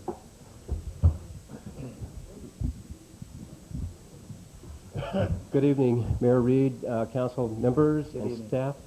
My name is Bill Evans, and with me tonight is one of my fellow staff persons, Cindy Hill. We are both with and work for Self-Help Enterprises. Our headquarters are located in Visalia. Our address is 8445 West Elowin Court. And I want to thank you for allowing us to be on your busy agenda tonight. And I saw we've been here for the whole time, and you've had one sort of against the environment here tonight, and also citizens, getting the council. I hope we're somewhere down the middle tonight. But my purpose here tonight is to share with you a proposed affordable housing apartment project that we would like to develop here in the city of Newman. And the reason we're here so early in the process is the moment you mention an apartment project, especially affordable housing project, the fears and bells and alarms goes off in everybody's head, and usually everybody is thinking about the worst possible apartment project they've ever seen in their life. So the immediate response is to visualize a low-income project with drug problems, gang problems, and all of that. So we wanted to come tonight to sort of take the initiative and let you, the council, know, because we have optioned land already, and rumors start flying about what's happening, and we want to stop any rumors or prevent any rumors from starting, and let you know what we are proposing for this community and what we have done similar projects in several other communities in the San Joaquin Valley. So tonight, we wanted to do a PowerPoint presentation, but just happened we had a board meeting tonight, and guess who got the PowerPoint? We didn't get that. So what we've done is photocopy the PowerPoint presentation, and I think the best way to share with you what we hope to do is to go through a typical project, and as I go through that typical project, I'll point out some of the specific things that we're hoping to do here in the city. So it's okay for Cindy to pass those out to you. She could do that right now. She's also giving you a little pamphlet on Self-Help Enterprises, in case you haven't heard of us.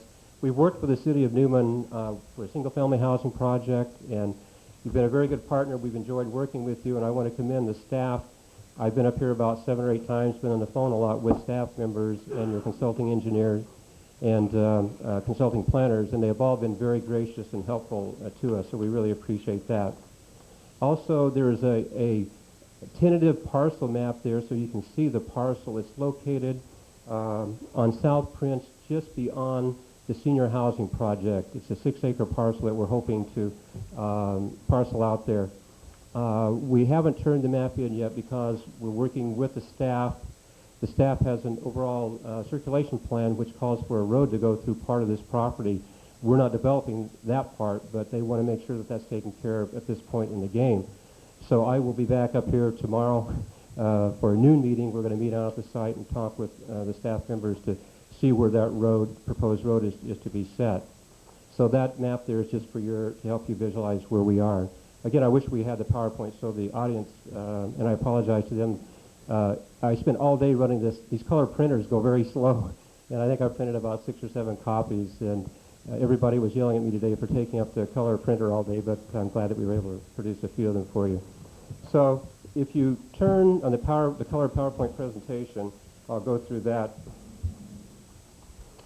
And the cover, we can pass that and go right to the proposed project. The typical project for us is a 40 to 60 unit a project.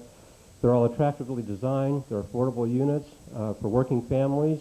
We usually do about 5 acres. This one we're looking at 6 acres because there's quite a bit of street and dedications that we have to make down there. And one of the most important things we put in our projects is a large community center with an attached playground. And this is very instrumental for tenants developing leadership and work ethics and a lot of things with the community, with the tenants within that community center.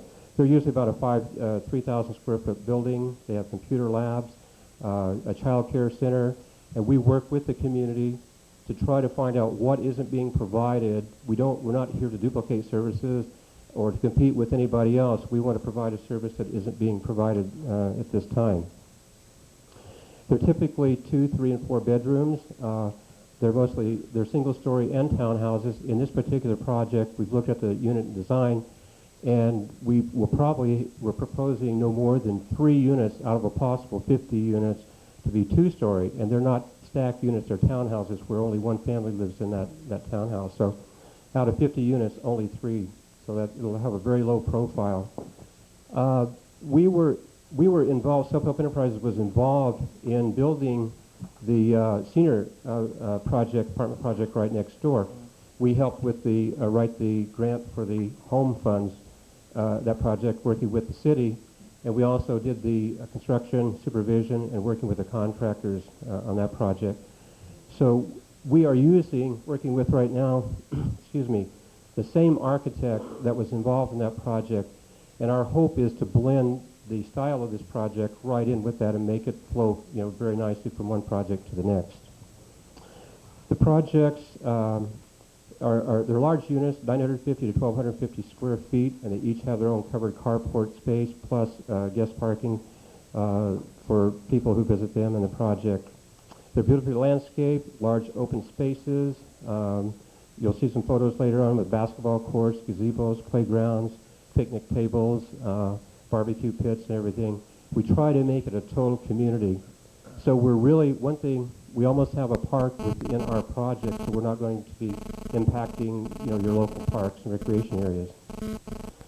Project amenities, the large centrally located community center. We provide laundry facilities at the community building for those people who don't have their own washers and dryers. In each unit, though, we do have space for washers and dryers. If they don't have it, they could use it for storage space. They use the community building for amenities for the tenants' use. They can have parties, functions, ceremonies down there for the tenants. As I said earlier, the child care activities, computer ESL classes, and other general education and health classes. Large family-style units with dining rooms, covered patios, air conditioning, interior laundry area. The large open space, playgrounds, picnic tables, basketball courts, and grass recreation areas. The project will be very well landscaped, lighted, attractive block, wrought iron, and wood fencing. A little more on the overall layout and design. We're very, very concerned about security and safety at the project. We try to design them with only one entry and exit. That way, we eliminate the people who are not supposed to be in that living community from just driving through and causing any problems. Also, we have on-site resident managers who usually live close to the entry so they can watch everybody coming and going in the project. Okay. The developers, a little more about Self-Help Enterprises. We're a California nonprofit corporation, and we've been active in the housing development since 1965, so we've been around a long time. We currently own and operate 14 multifamily projects totaling 599 units. We have 2 new projects that we've received funding on that will start construction shortly, and they'll add another 108 units to our portfolio. We have a solid track record of constructing quality, well-designed, and well-managed rental housing projects that are an asset to their community. And one of the things that we're open to doing is taking you, the council, staff members, and any members of the community out to see any one of our projects scattered up and down the San Joaquin Valley. The closest projects, we have one in Modesto that's 6 years old, so that's one that's been operating for some time. And we have a brand new one that just opened in Livingston that is close by. The management, we hire the firm PAM, Professional Property Management, to manage all of our projects.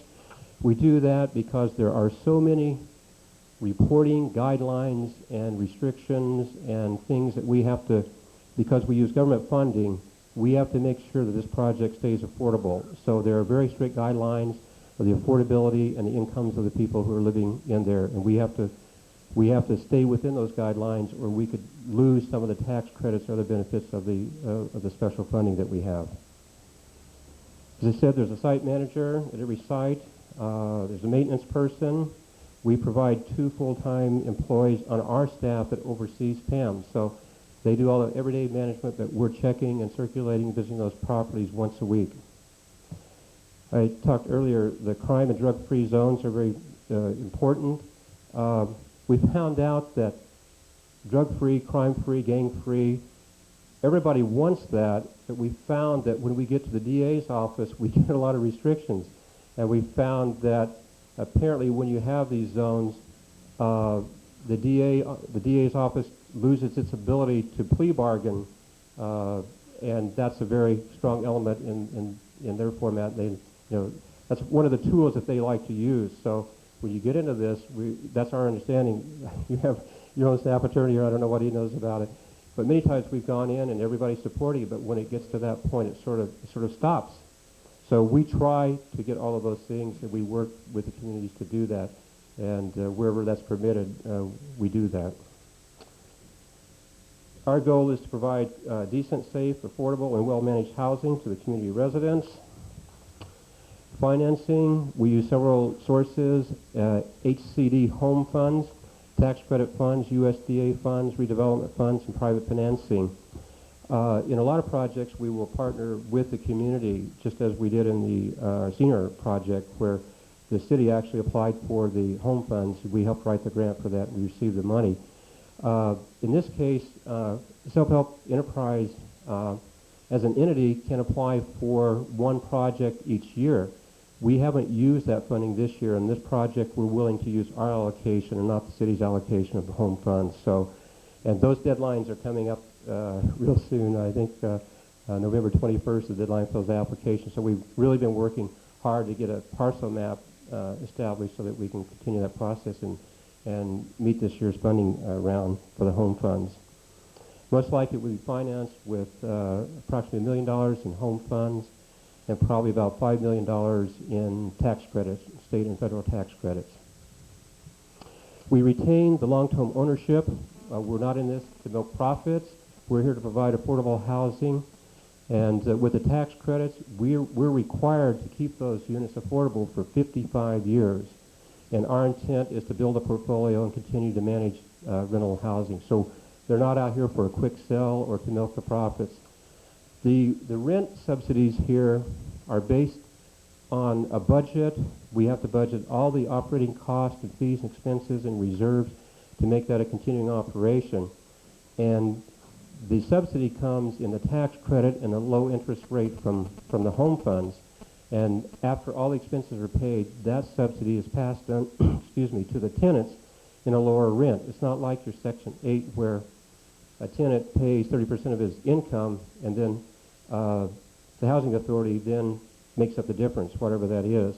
Here, the rents are lowered. And typically, up here I would estimate the beginning rents on a two-bedroom probably be $300 to $325, two-bedroom. Three-bedroom would be $350 to $375, and a four-bedroom would probably be $400 to $425. What would be the income requirements for such a low rent? Okay, they're really complicated formulas. Basically, these projects and the tax credits, we're talking about people who are making 40 to 55% of area median income. So take it geographically? Yes, it's based on the county, and it's also based on the number of residents in that household. So a family of 8 would be allowed to have a larger income than a family of 2. Right, I understand that, but you're taking the dynamics from our immediate county, so Stanislaus County. Yes, it would be the county's. The Stanislaus County median income would be what the rents would be based on that.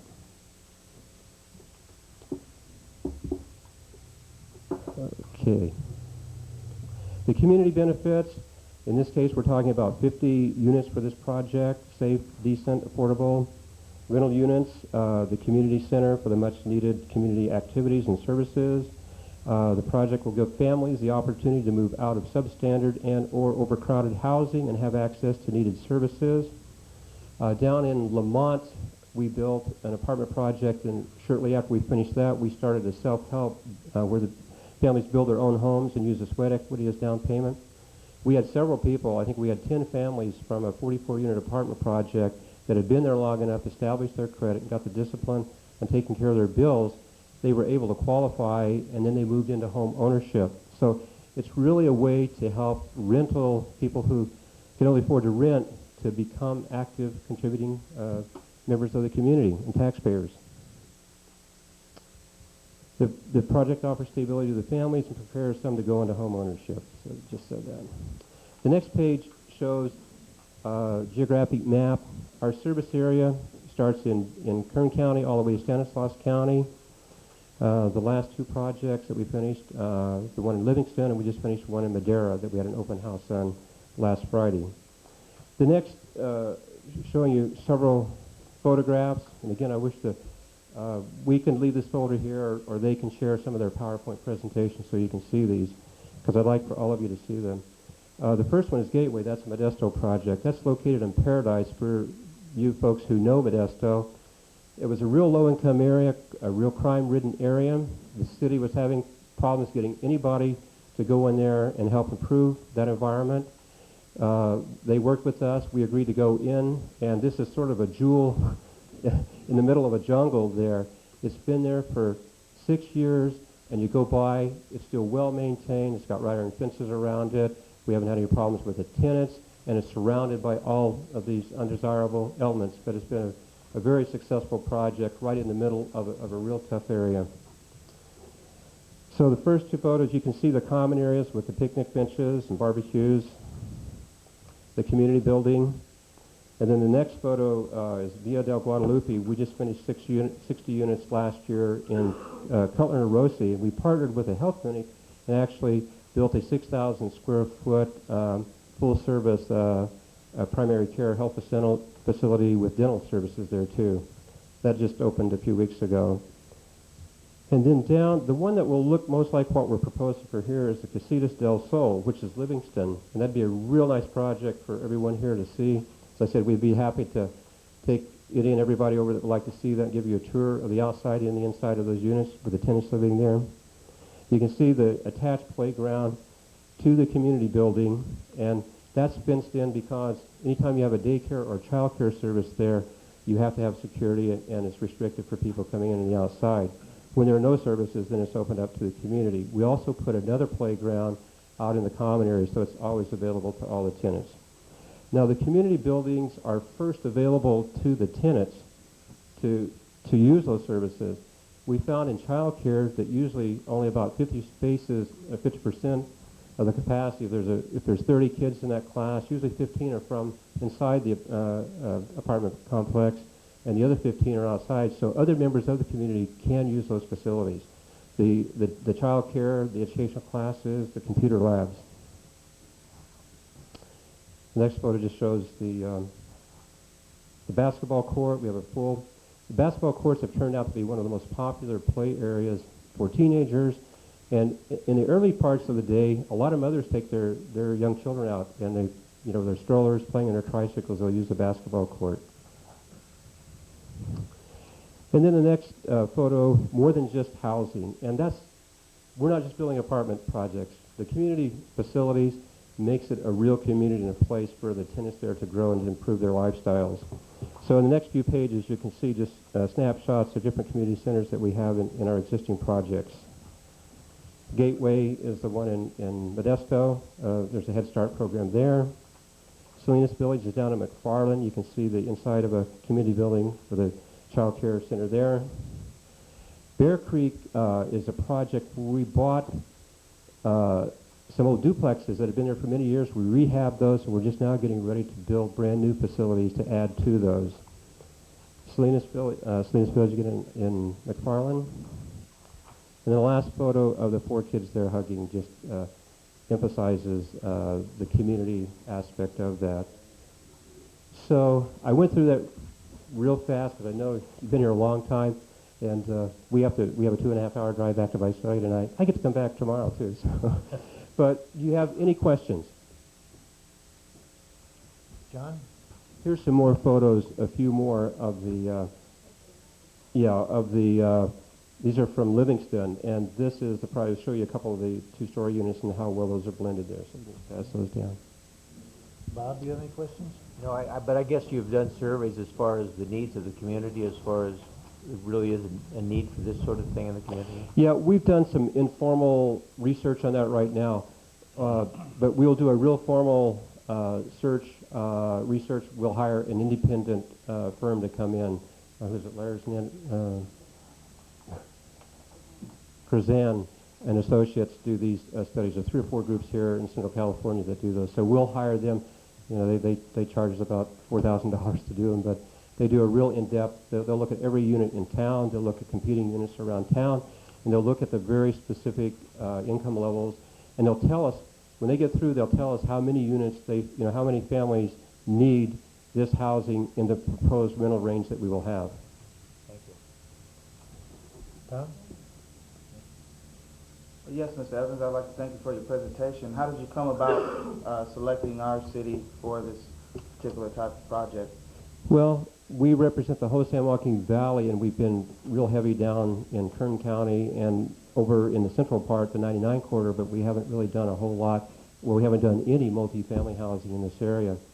And it's really interesting, I can almost tell you, by land prices, the need, and as we start coming north, the land prices grow. I've paid $16,000 in Goshen community. We're just getting ready, that we just got funding on, per acre for land. And then you get up into Madera, and it kicks up, and you get into 40,000. And as you get up in here, you get into 60,000. You get over in Modesto, you get up to $75,000 and $100,000 per acre. And what parallels that is affordability. Just like you've heard of what's the gentrification in the Bay Area, the workers can no longer live in San Francisco. They're moved out to Oakland. They can no longer live in Oakland. Now they're being forced over into the San Joaquin Valley. And you folks here are sort of the center. You've got San Jose Market coming this way over Pacheco Pass, and you have all the South Bay folks coming over. So all those people who do all of those jobs that are necessary in the community are being forced out of the community, or you can't get them to come in as you grow. So we know the need is here. Madera, we really question, even after we got the statistical report in Madera, we questioned that. We had it totally occupied within 30 days of opening for rents. We had the grand opening, and I was told that we have a waiting list of 600 families. Wow. We only had 40 units there, 600 families. That blew our minds. And as you go north, you don't see it on the surface all the time, but it's out there. They're all over the community. They're doubled up families, and they're living right on the fringe of the community. But when they find out it's available, as I said, we were all startled to see a list of, when we were having opening ceremonies, there were 3 people that walked in the community building when we were having lunch, and we invited them to come in and join us on the grand opening over there. Any questions from anybody else? As I said, we want to work with you, whatever, and the city staff has been really good so far, telling us the things that that they think that are needed here. We want it to be an asset to the community, and especially an asset to the folks that are living in the project. It fits within our general plans of what's been orchestrated over the years. One of the things, just real briefly, specifically that you stated, it appears that this funding will be through grants that you will be applying for, and therefore you stated that we wouldn't need any matching funds or through our... No. It would be totally self-sustaining with the 1% loan from home. Of course, we have to win those funds. We never lost an application there. Tax credits are another story. They're very, very, very competitive. And their scoring system, and last year there were 230-some applications, and only about 1 in 4 applications were funded. We had 2 applications in, and we got both of them. The year before, there were 3 applications and about the same percentage, and we got all 3 of those. So we've been very, very successful in getting those, and we have to work with the community. And once this starts getting a little bit more, we get the parcel map, we know we've got that, we will offer to create a citizens group to work on that, to be involved in this. In fact, we usually let the citizens group recommend all the names for the project. In Goshen Village, last week, one evening, I can't remember, it was one of the evening meetings, we went there and we met, and we had about 30 or 40 people that had been meeting with us from the very start, and we got the funding. Now we're ready to go. We had to have the name, and they gave us about 12 names, and they were very insistent in having the name of the community in the project. And so what is really strange, all these projects start off as Goshen Village, Newman Village. We have to have a name to start, and then we change them to whatever the name is later. These folks wanted Goshen Village, so our generic name became the name that they wanted for their community. So our next project there, will be Goshen Village. Okay, well, thank you very much, Mr. Evans, and I'm sure as this thing progresses, we'll all take you up on your offer to see this one over in Livingston. Good. Okay. Thank you very much for letting us come and let you in on the very beginning here. Driving all that way and waiting so patiently to do your Yeah. presentation. Hey, by the way, all that area you've been talking about, the quality, guess where that winds up? In Visalia. Our Chamber of Commerce isn't here tonight, but I think we're the second worst air quality in the United States. Wow. Is in Visalia, in that Porterville-Visalia corridor We're down not there. going to work to try to add to your... The wind was blowing today, so it'll be worse tomorrow. Thank you. Thank you very much. Item, let's see. There's no action on this, was there? No action, D. Okay. Now we come to item 9D, which is consider providing assistance to Newman Historical Society for renovation of old schoolhouse located at Library Park.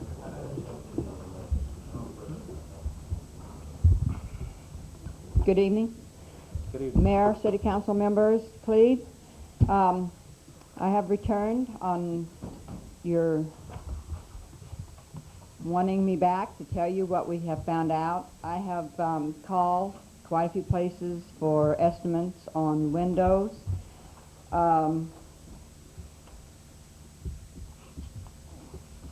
As you know, money was a problem for us, so we are trying to get the lowest estimate that we can get. And I was told that from the time that we ordered the windows, it would take 14 working days to have the windows here. So with luck, we figure we can have the windows in and the schoolhouse painted by the first of the year, or say 2 months after we get the windows in. The painting and that is not a problem. Tomorrow we're going to have a work day scraping down and tearing down some of the inside until we decide on what we're going to do with the inside, with the windows. The only thing that we're kind of don't know what to do about is we're going to need to set up a water pressure machine. What is it, water pressure? Yeah. Water pressure. And we have no electricity, and we have no water out there. We were wondering if the city could help us with that. I had a meeting with Cleve the other day, and we discussed maybe the city helping us. So that is where we stand right now. We hope to get it done. It is something that we all want to see done, and we'd like to do it as soon as we can. Cleve, you want to add to Just briefly, I think I provided some information for you here. I did meet with Mary as well as other representatives of the Historical Society. The proposed estimated cost that they gave me at that time, and I gave you some worksheets here. However, there's some you kind of have to put everything together. But the bottom line was the cost is approximately $28,000 to do everything that they want to do to the building. That would eventually be raising the roof, putting a new roof on it, putting the, what do you call the thing on the front? Cupola? Cupola, yeah, on the front of it. And so there's several things that need to be done. Some of them that are pretty high cost to do. As you know, no fault of theirs really, but they have had some problems in raising the funding that they want to. I've tried to do a few things. I put them onto the county to look at possible funding through the county. I'm still working with them. I'm trying to get a hold of the person that I sent them to, Bob Allaire, who's in the county administrator's office, to see if he might be able to do something. He did not respond to their initial letter that they sent to them, so I'm trying to put some pressure on them that way to see what can be done there. Bottom line is, the council had mentioned the possibility of assisting them in some way. There's been several issues that have been discussed, so I put this report together to talk about possibly if that could be done. It was discussed that perhaps we proposed to match any amount that the Historical Society might come up with, and there was also some discussion of could it be paid back we're not sure about that, but it's possible that some arrangement could be set up. Talking to the mayor today, he talked about the issue that currently I believe the nursery school pays us $200 a month. And I don't recall from your agreement if that was the same arrangement you had with them, but that perhaps that $200 a month could be put towards whatever monies the city were to loan them, or however we decide to give that money to them. Based on those issues, I had put in here that the maximum amount should not exceed $10,000 that we put toward the project. If we do decide to do something, that give the money up front right now, but require specifically what items that we want that to go towards. Specifically, I think we've looked at that we want the outside fixed up to in a way that it looks, basically finished at this time, and then they could proceed to do the inside with the funding that they raised themselves.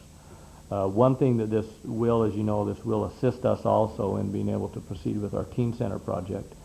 We are receiving bids on that. They were supposed to come in last Friday. There was a addendum that was required us to put it back, and it will bid this Thursday instead. And so we will be proceeding with that project. We can coexist with the nursery school for some time. However, it is in our best interest to get them moved into this facility, make it a working facility, and allow us to use convert that area over there into more of a teen area rather than for the younger kids that it's currently being used for. I believe that. There are advantages to us assisting them. However, we have to recognize the limits of funding that we have, and if we are able to do that. So, with that, I'll go ahead, Mary. I believe, Cleve, with what you had proposed on that amount of money, that we could do all the painting and all the windows with that, no problem. Our workers are ready to go, and Kelly has offered his expertise as far as installing windows, some of his help to show us and guide us through it, and we think we can handle the job. Can we hear some comments from the council? John? Me first, huh? Yeah. Well, I think it's a good idea to help them out a little bit, maybe help them out for now, loan them a little money, and maybe, Cleve can continue looking at options and getting some grants or something from the county or the state, and, pay us back and get the whole project done. But I think it's a good idea to help them out right now to get the outside done before the weather gets bad. Agreed. Bob?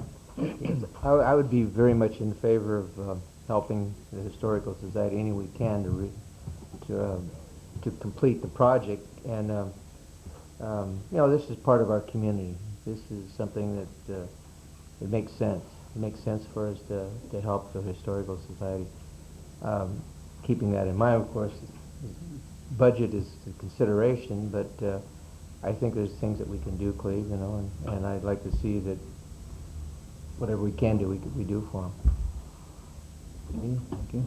Tom? Yeah, I'd like to see us direct staff to come up with some proposals at our next meeting as to whether loans, gifts, whatever, if we have paybacks, interest rates, things like that. All right. Tim? Well, I'm just reading and I've read, and I'm rereading the staff report, and specifically, the city manager refers to creating the functional teen center. We need to finish the renovation of the old schoolhouse and move the nursery to the schoolhouse.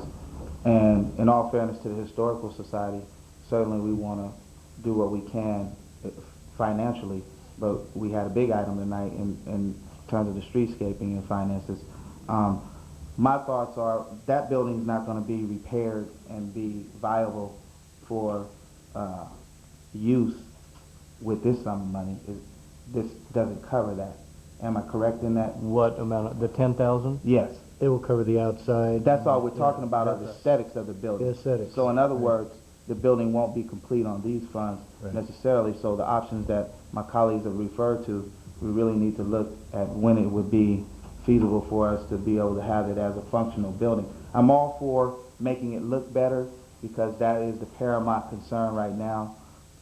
So, you know, looking at directing staff to take another look at it in terms of how we can juggle the funds for that specific purpose, I'm all for that.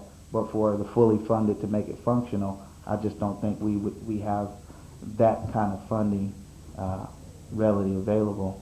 Well, I believe with what we have, you know, and we are getting, we're putting in for grants and different things. Okay. And what we need to do inside, I think with the parent help from the school, the parents that their children are enrolled in the school, and what we can do inside, I think inside is very minimal compared to the outside job. The windows were going to be the most expensive, I believe, of quite, you know, most of it.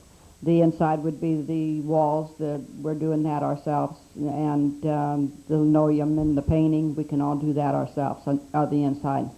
Okay, but the bare minimum for the outside would be the painting and the windows themselves. It's the primer, the paint, and the windows. Okay, I would like a better breakdown of the cost estimates than this. What I have here is a fax note. It's a little inept for me. I would like I'll put staff that to put together. it in a more condensed, clearer manner, and what we'll look at our actual costs. Okay, Thank you. In the meantime, I'd like to see staff come up with see what's available in funds, to come up to $10,000 as a loan to the Historical Society. See if we can get this done.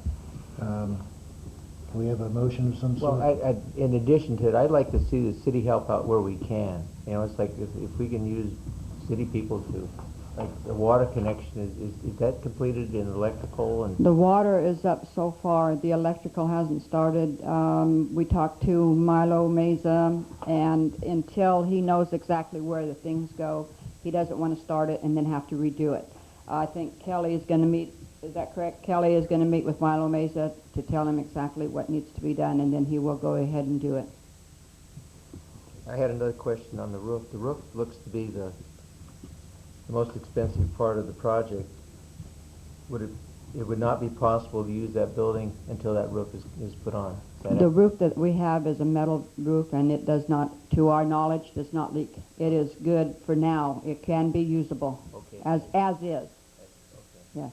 So that is a possibility. And that's 50. We're estimating 15,000 right there. On the roof. Yes. We have put in for every grant, every fund that we can get, and we have not heard anything. Like Cleve said, we have done it on our own and have not heard a word. But the roof is usable. It does not leak to our knowledge. We have not had a winter month, you know, any rain with it yet.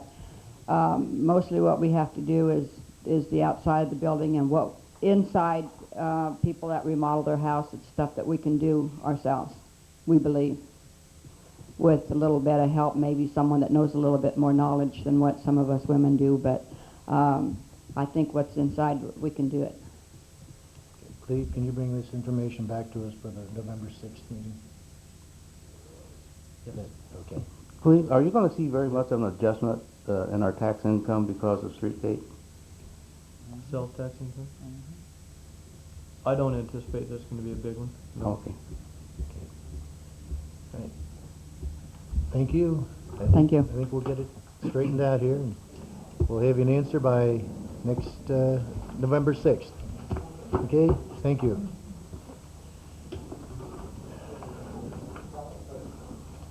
Do we need a motion on that, or? No. No. It's direction of staff, right? Direction of staff. Okay, item number 9E. Appoint replacement to fill position of professional member position on the Architectural Review Committee. This is pretty self-explanatory. You have the letter from Precision, and because of change in staffing on their end, there is one recommendation from the Architectural Review Committee that we'll bring back to you at a later date, that perhaps this title should be changed from professional member to make it an appointment of our building department, either the appointed building official or whoever it may be. The Architectural Review Committee has expressed that they have a real concern that someone from the building department be there, so that they understand, because they're the ones that will be reviewing the work once it has been approved. And so if they are in on the discussions and understand the intent and the discussions of the Architectural Review Committee, they can then be involved with the inspection process and make sure that that's followed through. That's what I've heard is the concern from. Ed, you're on that committee, aren't you? Is that pretty much what they have expressed? And That's exactly it. okay. That they want the person to This- attend with them? Is that what you're saying? Well, two things. Currently, we have it listed as a professional member. Right. I think the concern is maybe not to add another member, but maybe we change. It's always been the person from the building department that has filled that position.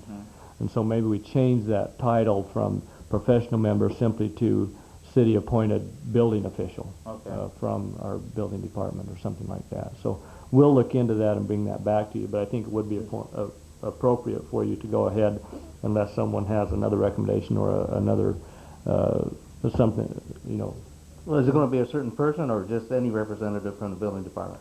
No, I think that the council should still approve that person. And it's my understanding that this Kevin is going to be filling the position that Tim Overgal previously held. Was with he the a building building department. inspector? Yes. Okay. Well, they had one once before, and I was told by one of the committee members that he would just send a representative to take his place, and they didn't really like that. We've taken care of that. It's basically now that it should be that person or that is the actual appointed member or someone. They shouldn't come to the meeting. So okay, we've taken care of that. Okay, can we have some direction on this? I'll make a motion we appoint replacement to fill position of professional member position on the Architecture Review Committee. Do we have a second? I'll second that motion. All in favor? Aye. Opposed? Passes 5-0. Item number 9F. Adopt resolution number 2001, next number, approving an application for grant funds for the Robert Seaberg Harris Urban Open Space and Recreation Program under the Safe Neighborhood Parks, Clean Water, Clean Air, and Coastal Protection Bond Act of 2000 in the amount of $500,000. Okay. You probably remember a couple of years ago when this park bond was passed by the, or voted on and passed the vote by the citizens of California. It's just now, there's some funding that has been available. In fact, this year it was made available to us. We have about $60,000 in our budget that is also part, that is distributed on a population basis. Is not competitive. This portion is a competitive grant. It's one of the areas that we qualify for. We can apply for up to $500,000. It is a grant, not a loan. One of the things about this grant is that, as I pointed out in the report, is it requires a 30% match. Unique to that, something I haven't seen also, is that 10% of that 30% is required to be from private sources. And I'm currently working on that to find out exactly what that means. Basically what they've said is non-governmental sources. I've questioned whether or not developer fees will qualify for that, or if that is considered a governmental source. I've got someone working on that. I'm working with a consultant to actually write this because there's no way that our staffing could put this together under the timeline that we have to get it done. How are we funding the consultant? We have funding to that. It's $4,000 for that, and we have funding that we can handle that within our budget. So it'll basically be taken out of the park funding projects. So if we get that grant, it'll be well worth it. If we don't get it, it's $4,000 that we've missed out on.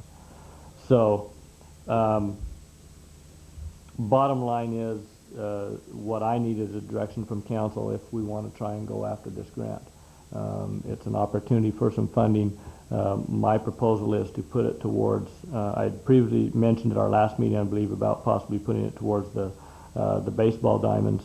What I'm recommending at this point is that we put it towards level 1 improvements in that park as far as it will go, which would basically be turf and trees. And then future features such as the baseball diamond, swimming pool, etc., tennis courts can be installed with additional funding that we come up with in the future. So that's what I'm recommending. If there's the possibility that I mentioned in here also that the land purchase that we have already done can qualify for our match that we're required to do, so it may be that we're not having to put any additional money into the project. If that does not qualify, we would have to come up with that money either through general fund sources or through our park development fees, and I've given you an outline of where we're at on park development fees inside this report. We currently have $276,000 in there. However, we have a payment of $145,000 that is due in December for the land purchase on Mariposa Park. And also part of those fees that we currently have, part of those development fees are paid and will be expected to be paid towards the development of the park in Stevens Ranch when that comes up. So part of those funds will be dedicated to that, which means there is not a lot of funding available. Do we know how much will be left over? $145,000 for the land purchase? I believe we have about $100,000 dedicated towards Stevens Ranch. So that leaves us what? Only about $35,000. Yeah. Bottom line is, if we cannot come up with the sources for the matching funds, because the general fund cannot handle that $140,000 hit, what I would do is withdraw the application and not proceed with it. The purpose of putting it on the agenda tonight is that this resolution is a requirement to file with the application. It's due on November 1st. So if we don't have this resolution adopted, it would be a moot point. We would not be able to apply for the grant. So we can go ahead and approve the resolution, but it might not necessarily be used. That's the point. We can approve the resolution and go forward. If we can work out all the details with the grant writer, with the other work that we're doing to come up with the sources to meet it, then we would move forward. Otherwise, we would hold off on it. But I felt that it was something we at least needed to look into. An attempt to go after $500,000 is quite a bit short of what we need to develop that park, but it's a good chunk of money that could help us out. And it had to be specified for the Mariposa Park? It does not have to be for Mariposa It can Park. go into the general funds for our park, but we would like to target it for that. The $500,000? Yes. No, it has to be for a specific project. Okay. So we'd have to pick out some project that it would go And we towards. picked out the Mariposa Park. That was the one that I felt was the most appropriate, that was possibly the nearest. The mayor mentioned the possibility of going after the gymnasium jointly with the school. Right. My review of the application, I'm not sure that would, it's iffy whether or not it would qualify. It possibly would, but I didn't feel it was as good a project as qualification-wise, as far as the point system that they've set up as this. There is one statement that states that it cannot be solely on school property, but it says unless it is a joint use building. I think this would probably qualify as a joint use building, but I'm not positive. I haven't been able to get all those answers yet. So Can we look into that also as an option? Sure. Because that's something that's been brought up Sure. previously, Mhm. and I think that in the short term may be more useful because we don't Mhm. have something to that extent. Sure. So just to look at it as an option. And then finally, I began by asking the $4,000 that we're taking to allocate for the consultation with grant writing. Where are those funds coming from? They would come out of park development fees. So you're going to use the park development fee Yes. for that? And that amount of sum is a discretionary amount that could be used out of park fees? Yeah, because it's going towards it. Yeah, it can be used for that. Yeah. I only asked because I recall you bringing this up in your comments our last meeting. Right. And at that time, it was $1 million you thought it may have been that Right. we could apply for, cut down to the $500,000. But Mhm. at that time, I also said we should go for whatever funds we can get. Right. But that consultation for grant writing was something that we were considering. Yeah. So I wanted Yeah. to know where the money came from. I was not able to confirm the numbers and everything. That's why I probably should have had an agreement for that $4,000 for you to approve tonight, but I was not able to get up. They gave me a verbal number over the phone that it would be a not to exceed figure, and that's the only reason I don't have that before you tonight. I just Right. didn't And get that's that. why it became a wasn't there concern of earlier mine, for the because right. it would be something that would come before this council Sure. before you were to proceed. Right. Yeah. Okay, if It there's was only the timing is the only reason that it didn't work that way, so. no more questions, can we get some direction on this? I move we adopt resolution number 01, next number, approving the application for grant funds for the Roberti Z. Burke Harris Urban Open Space and Recreation Program under the Safe Neighborhood Parks, Clean Water, Clean Air, and Coastal Protection Bond Act of 2000 in the amount of $500,000. Second. All in favor? Aye. Opposed? Passes 5-0. Item number 9G, resolution number 2001, a resolution of the City Council of City of Newman amending class specifications for City of Newman employees, Animal Control Officer. Mike? Good evening, Mayor and City Council. Good evening, Chief. How are Long you? night, huh? Well, we'll see. As you know, the City of Newman provides animal control services for about 20 hours per week through the utilization of a part-time animal control officer. The animal control officer is also employed 20 hours a week with the City of Gastine for animal control services. It was recently requested at a City of Gastine council meeting that their staff look into the possibility of contracting with the City of Newman to provide a full-time animal control officer and provide benefits for that position. It was developed into both cities in investigating how this could be accomplished and be at the most cost-effective way. As you can kind of see through the background here, this has been a position that's been evolving through. We started out with contracting with Gastine, and then we had our own animal control officer, and now we're looking at making this a full-time position.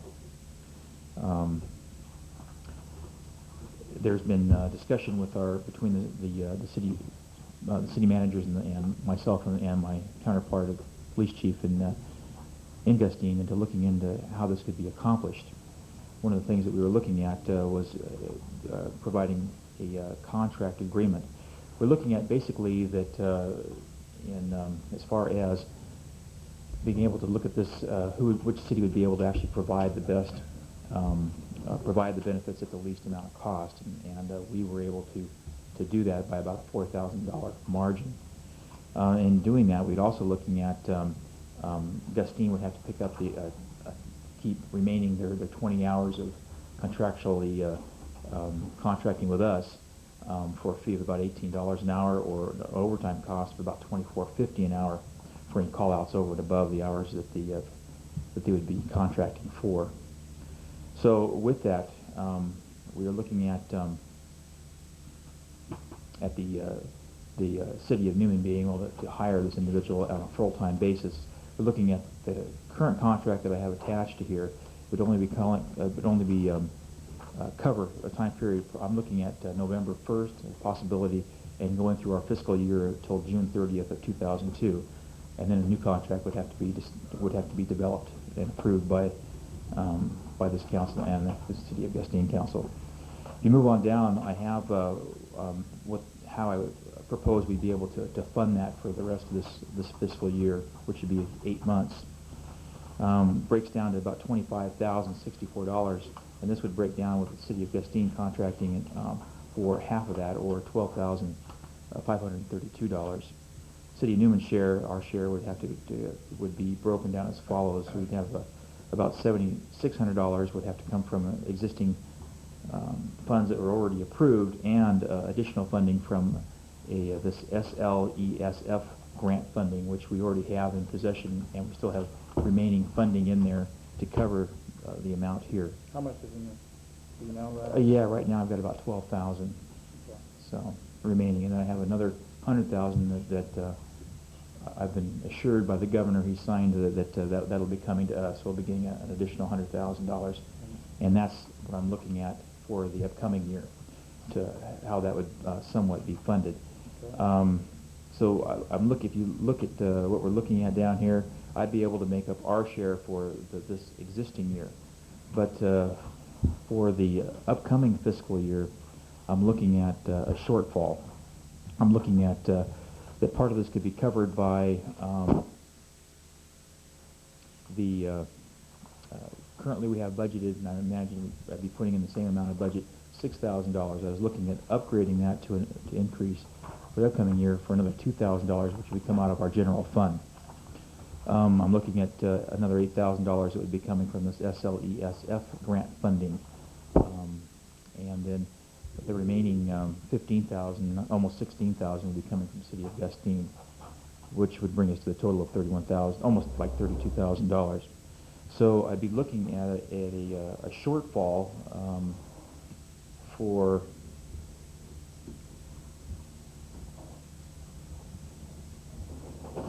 I believe it's about almost $6,000 for the upcoming year. 2002, 2003? Yes. For our next fiscal year? Yes. And you're just looking at a shortfall of $6,000? Yes. Well, I have 2765. Mike, are we still contracting with the county also? We are. And that's I saw a couple of them down here today. Jason. Right. If you look at the last budget, the last page of this report here, I have that information as part of this here. We're contracting. We do about it's about 4,000.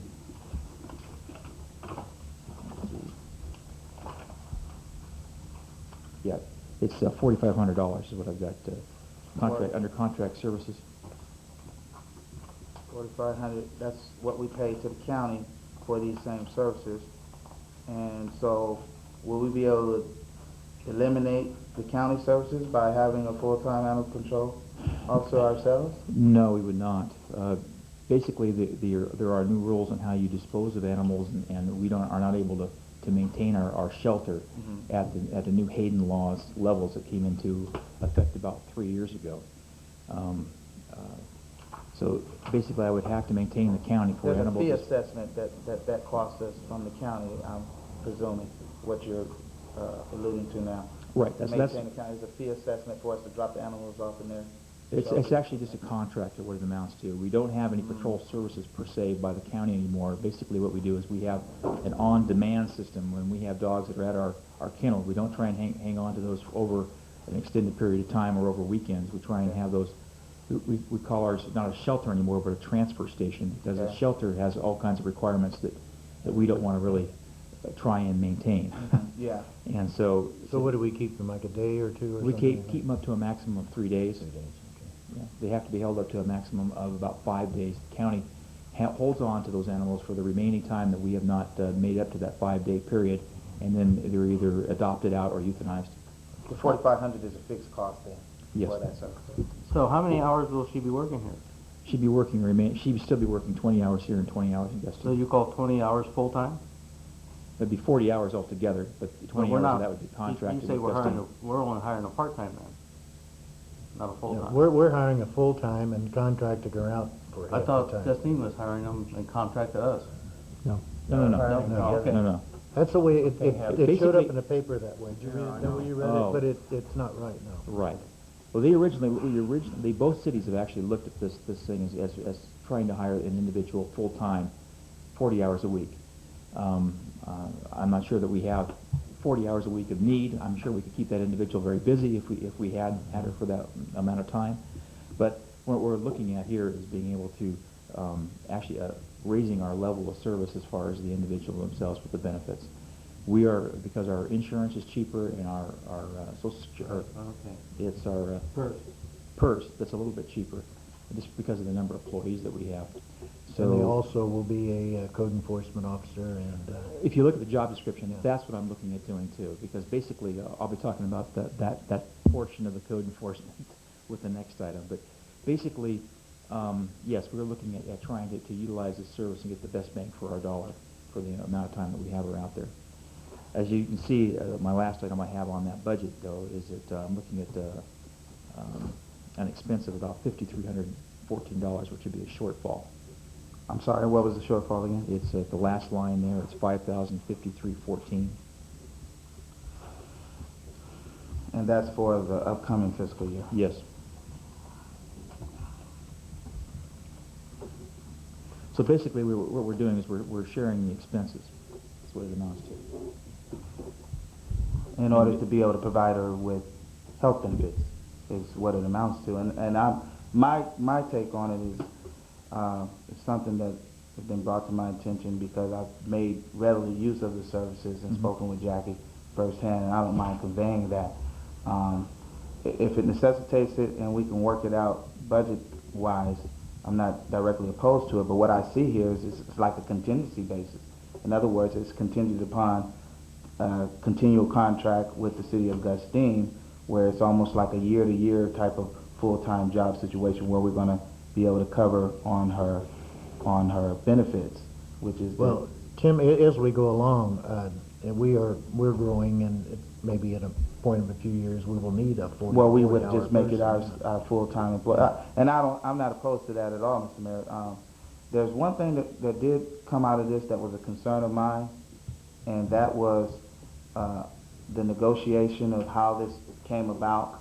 And the reason why it became a concern of mine is because I don't like to be blindsided. I don't like to not have a clue, and I'm pretty good about having clues. I knew that this was an issue when Jackie became ill, and I know it had been discussed before it to become an agenda item tonight. I really didn't have any preconceived notion about it except for when I got my package and read it on the agenda. And I have a quibble of my own with that, and I wanted to know, how did this transpire? How did it come about with the city manager, you, and the chief, and Gustine having approved this on the 15th, contingent upon us approving it? How did that mediate? We've been discussing it on a staff level for probably, 2 or 3 months? Yes. Mike? And trying to see what our options were. I will tell you that my position has been to try and remove the person from the position in this process. Okay, just and realize what we're trying to define here, and what we're trying to get is animal control services. I know there's been a lot of sympathy, and I'm not saying one way or the other on that, to Jackie and some of the concerns that have been there, and being able to provide the benefits, but we are not creating this position to provide benefits to Jackie. We are creating this position because we feel that this is the best way to be able to provide continued animal control services in this community. I will tell you that Jackie has talked about being able to move to another community and get a full-time job. That's one of our concerns. I will tell you that to go out and try and find a part-time person to provide animal control services is extremely difficult, if not impossible. I did it in the former community that I was in, and we probably went through a dozen different times that we tried to hire someone and just could not find someone that would stick with us and provide animal control services. There are a lot of people out there who have raised a dog, been raised on a farm, whatever, who think that they can do animal control, and it is a whole different process than what they think they're getting into. And when they get into it, they discover, no, this isn't what I want to do. So yeah, we are creating a new position, a full-time position. One of the ways that we're justifying doing that is being able to contract with the city of Gustine for part of the cost. How did it come about, and why did, hopefully we were not trying to blindside you on this. However, one of us had to bring it to our council first, and Gustine chose to do that first and bring it to their council. And then after they had done that, we are bringing it back to you as a report to see what can be done to our council. So. Well, it did get in the newspaper because Gustine had it on their agenda, and that's where a lot of people may have heard and okay, I can understand that, but if you've been discussing it 2 or 3 months, and certainly some of my colleagues may have been readily aware of the information, I was not. And one of the heartening issues about it is I was asked a question by a reporter in regards to this particular issue, and I didn't have any idea about it.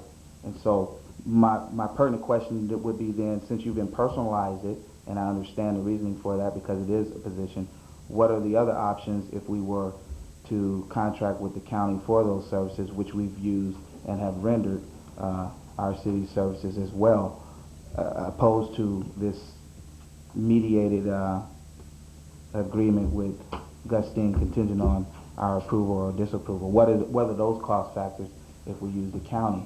Well, basically, before you get into that, cover the part about, is the county as effective as what she is? Do they do as good a job as she does? I can tell you, the animal control has been an evolving process since I've been here. We started out with that, just strictly having the county coming out for 8 hours a month, and I just saw that was ineffective. We were having dog packs, we were having other issues with cats and everything else that were just running rampant, and I had concerns from the community, and we were looking at any way, shape we could that we can get things going. And you never The problem is we were looking at the county, and we were looking at being charged by the minute. Currently, we're looking at going up to about 72 cents a minute. It doesn't take long to at those minutes to exhaust your any kind of budget you may have for animal control. And you never know when they're going to be here. That was my other problem. Was basically we did not know when we'd be able to have the animal control coming out. The calls that we were getting from when citizens would call up if the animal was not contained. It means if it was a loose dog, they were not going to drive out here to try to contain that animal. It was only a contained animal. So basically, I was looking at having somebody here, an animal control officer that we had control over and that we could direct to the services that we wanted to have provided. And I believe that's where our control really needs to be. It needs to be something that's local, something that addresses our issues, something that we have control over. And that's where I would like to see this to go. With the county, I love them dearly. I think they're great people. We can't do this job without them because we do not have all the shelter and euthanasia and some of the other things, a veterinarian on staff to be able to address some of the issues that come up. And it's good to have them in the standing in the wings for mutual aid agreements when we have animals and such as something exotic that might come up that we might not be able to house. So with that, I think we still have to keep an arrangement with the county. One of the things that they also get from us, not only this $4,500, but they take all the licensing fees. There's a cost factor in to get that licensing money. We have to extend a lot more manpower to be able to get those kind of funds. So we didn't see that as being a viable option. I've had Margaret, and you always have appreciated her looking at the budget and being able to be cost effective, and she didn't see that as being a cost effective issue. But they do get money from us for the licensing. So I think $4,500 is a relatively reasonable fee for what we're actually getting for the services from those folks. Could I provide those services? Could I get the equipment to be able to provide that kind of service? I don't think so. And if we could, we would probably be talking a whole different procedure here. So I think this is as I said, animal control is something that's evolving. I think it's going to continue to evolve. I think this is just one of those evolutionary things that we're having to look at here. So, well, in all fairness, Chief, I'm in yes. concurrence with your report. I'm in concurrence. I reviewed it to take the survey information of the similar towns with our similar population. The reason why I asked the latter question regarding the county cost is when the city manager alluded to impersonalizing because it is a position. Right. I personalized it, and then my colleague here did personalize it again because we have someone that's currently in that position that I think is doing a diligent job, and we're trying to mediate that position continuing based on some certain aspects of what we can provide. And I look at it from that perspective. But I'm not going to sit here and be blinded. Right. In other words, I'm going to speak it how I see it. And so I thank you for your report. I think it's well done. And I do think it's cost effective because some of the money is actually going to come out of your budget from grants as well. Thank you. As far as the question of can the county do a better job than what our control person? The answer is no. I've watched both of them in action. Yeah, in fact, today I watched two separate trucks, people chasing one dog for over an hour. I don't think they ever did find it. I mean, they were up here and the dog was here, and they were here, the dog was over there, and it was it was sort of a comedy, really. But I think our animal control person does a great job. I think she does an excellent job. I think it's well worth the $4,500 or $5,000, whatever the amount is, extra per year to have her here. Certainly, if we can continue with the contingency we currently have approved by the city government just down the road as well. Okay, and they did approve this in Gustine? Yes, they did on the October 15th. So, can we have some direction here on this item to approve the resolution. We'll get to approve two separate items here, or just the one? So you have to approve the hiring of the full-time officer and approve animal control contract between the city of Destiny. Can that be done in one motion? Or you have Three, to- okay, so, all You right, could three. do in one, you could, Do one in one motion? Can't you do them all three at once? yes. Usually we have, okay, yeah, the staff recommendation. All right. You can say just adopt the staff recommendation, which incorporates all three. All right, can we have a? So moved. Okay, I'll second that motion. all in favor? Aye. Opposed?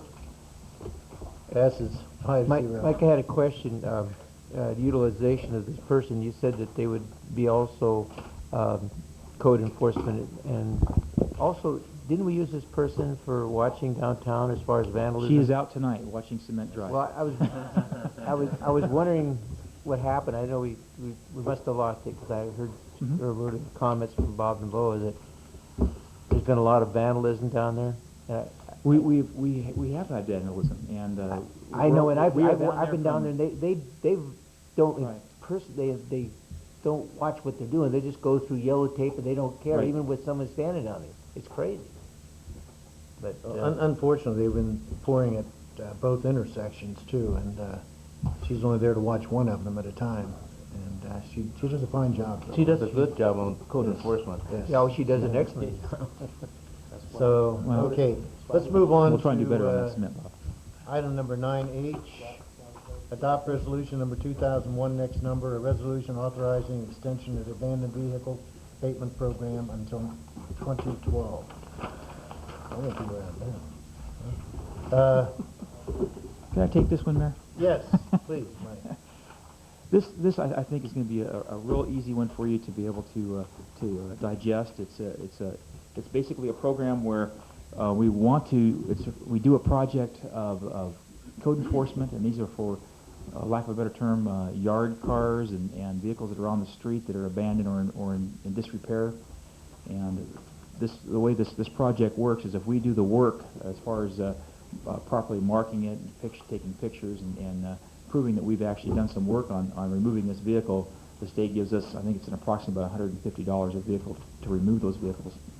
Whether they get towed or not, whether the owner moves them and we remark those or however that works. But basically what this does, we have to do this work anyway. It's something that the city wants us to do. We want to keep dismantled and vehicles that are abandoned from our streets, and the state actually provides funds for that.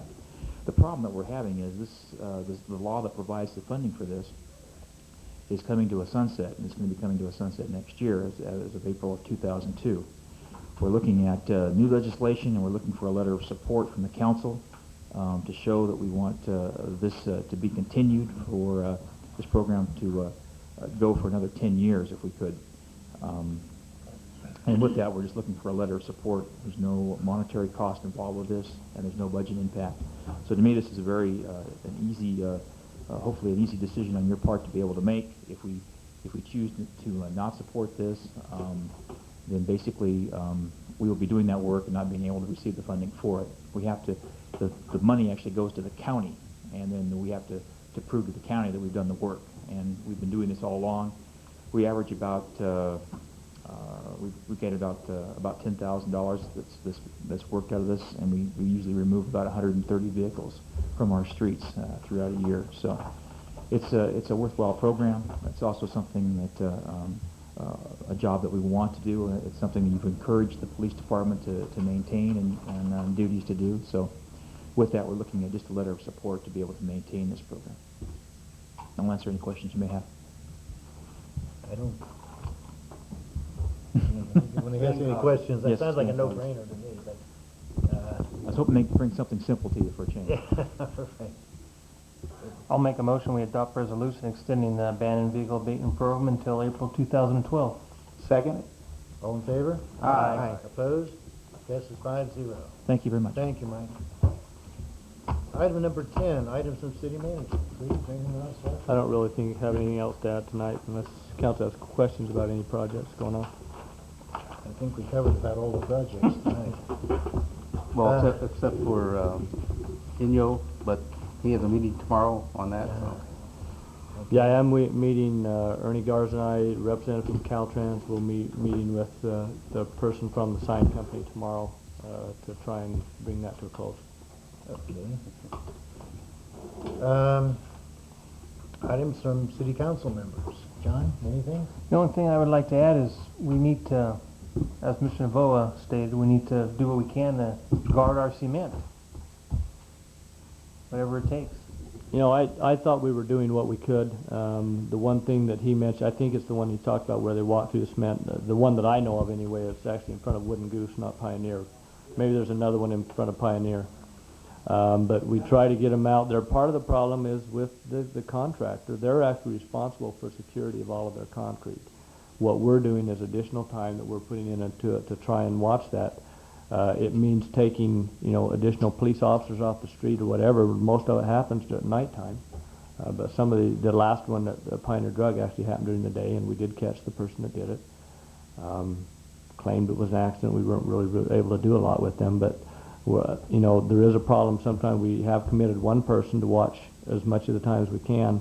It means, taking additional police officers or reserves or whoever that when we can get them to do that. But the other day there was a police officer at the location in front of Wooden Goose. He actually left to take the person that we caught that walked in the concrete down to the police department. I actually waited there for about an hour and watched during that time. Our inspector waited for a little bit longer until another police officer was able to clear another report that they had, but there are other pressing things that come up for the police officers too that they have to get to, so they can't always be right there watching the concrete. So it's a contractor's responsibility to replace this or whatever needs to be done, right? That's correct. If there are problems that are not acceptable to us, we'll require them to be replaced. But I understand where Ms. Navoa is coming from. That's not the best solution either, because that means that's more work that needs to be done. That's right. And delay the project further. So, but I don't, I think there's only so much that we can be expected to do on our end, and then it falls back on the contractor. What we're doing now is basically an extra. It's costing us time, costing the city money to do this when it's really the contractor's responsibility, and he knows that, and we've told him that, the damages that are done are his responsibility, and he would have to take care of them. But like Bob said, if they leave at 3 o'clock, have them call the city and say, we're leaving. Mm-hmm. Because that's what happened. They left at 1:30 or 2, and then right after that is when that happened at Pioneer. Yeah. Part of what I have observed and experienced is that you can come down, and probably the only place in town that doesn't have footprints is right in front of my store. But there's a reason for that. The day that they left that, there was one piece of that tape stretched across there. And I went out and gathered up all the tape I could find and made 3 strands around that entire place, so that you really have... That's why everybody else has it on there. You really have to make an effort to get through 3 strands. One strand does absolutely nothing. People either go through it with intent or with just totally oblivious to what's going on there. And so it's not all malicious. It's just that people go, oh, gee, is that wet? Well, don't you see the tape? Well, the tape is not enough because they go right under it. And if the city can bring some pressure to bear on the contractor to triple tape that, and maybe it's going to cost them some more tape, but I don't see any other solution short of having someone standing out there and screaming at people, because that's what we did. People gave us dirty looks, but quite frankly, I don't care. I want it to look good, and I want it to look good for 50 years. I was wondering if they couldn't use this orange plastic fencing that's about 4 feet high. I don't know. It's easy to move around, and it seems like that would deter them. So far, the only thing I've seen stop them is to put a triple band of tape up there and have those cones about 6 feet apart. It's a lot of work, but unless someone starts bringing pressure at some level, you're going to continue on with what we've got right now, and at some point it's going to have to be removed and redone, and yes, that's going to increase it. One other thing I forgot to mention earlier, and I'm going to get out of here. The dust issue. I know you're addressing it, but it's impacting our inventories, not just mine. but everybody that has inventory, that dust is getting into everything. We dust our store 3 times a day, and the towel comes up absolutely black. And that stuff's going on our inventory, and it's a very fine dust that scratches our merchandise. And I'm sure if it gets into the clothing and all the other products that are available in town, that costs us money. And so it's inventory that may have to be sold at a sacrifice because it's damaged goods. And so we need to, I would ask that I would like to see them spray in the morning and before they leave in the afternoon. I see them spray in the morning. Well, they don't do it every day. They do it once or twice a week, and that's it. They didn't spray today at all. And so the days that they don't dust, it's unbelievably dusty. And so, or spray. And so I'm requesting that you request that they do it first thing in the morning and the last thing before they leave. Because we're open, another 3 hours after they're there. Gone. So we need some help. No, it wouldn't, Tom, because our customers are coming in and out, and it just gets right into everything. Okay. It's easy to say close your door, but I'm telling you, it gets into everything. And plus, we used to have water along the sidewalk there, and that's been turned off, I understand, because of some problems in the pipe and all that. But it sure did help when I could go down there and wash the sidewalk down every week. Thank you. We'll look at that. Mike, this is covered until 10 o'clock at night when Jackie leaves, right?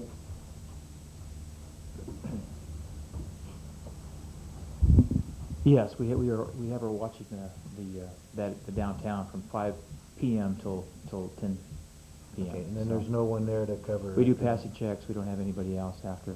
Pretty much firmed up by then, though, anyway. It's better than it would be than when they just left. We're hoping that most of the people are pretty much done probably for the day. it's beyond footprints, but it still could be scratched easily if they wanted to, probably. So. Yes. Okay, that's all. This question is. Oh, okay. I know I saw her there till 10 o'clock. I didn't know if there's anyone to cover there after that. Or If we get out of here in time, maybe you'll still see her today. I talked to her Friday night, I guess it was. Let's see, Bob,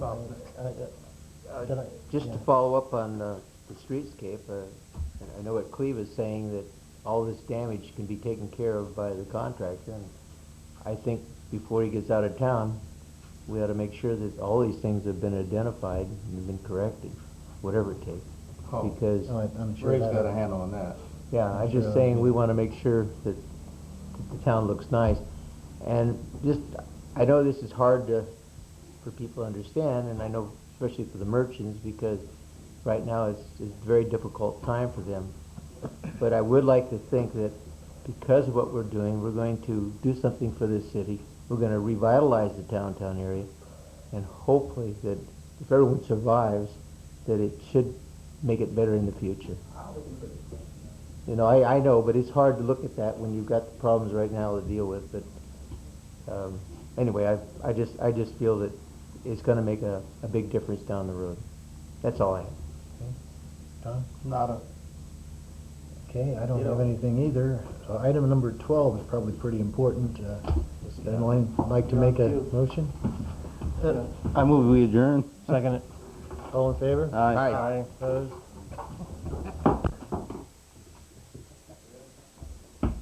Wow, this is a long one.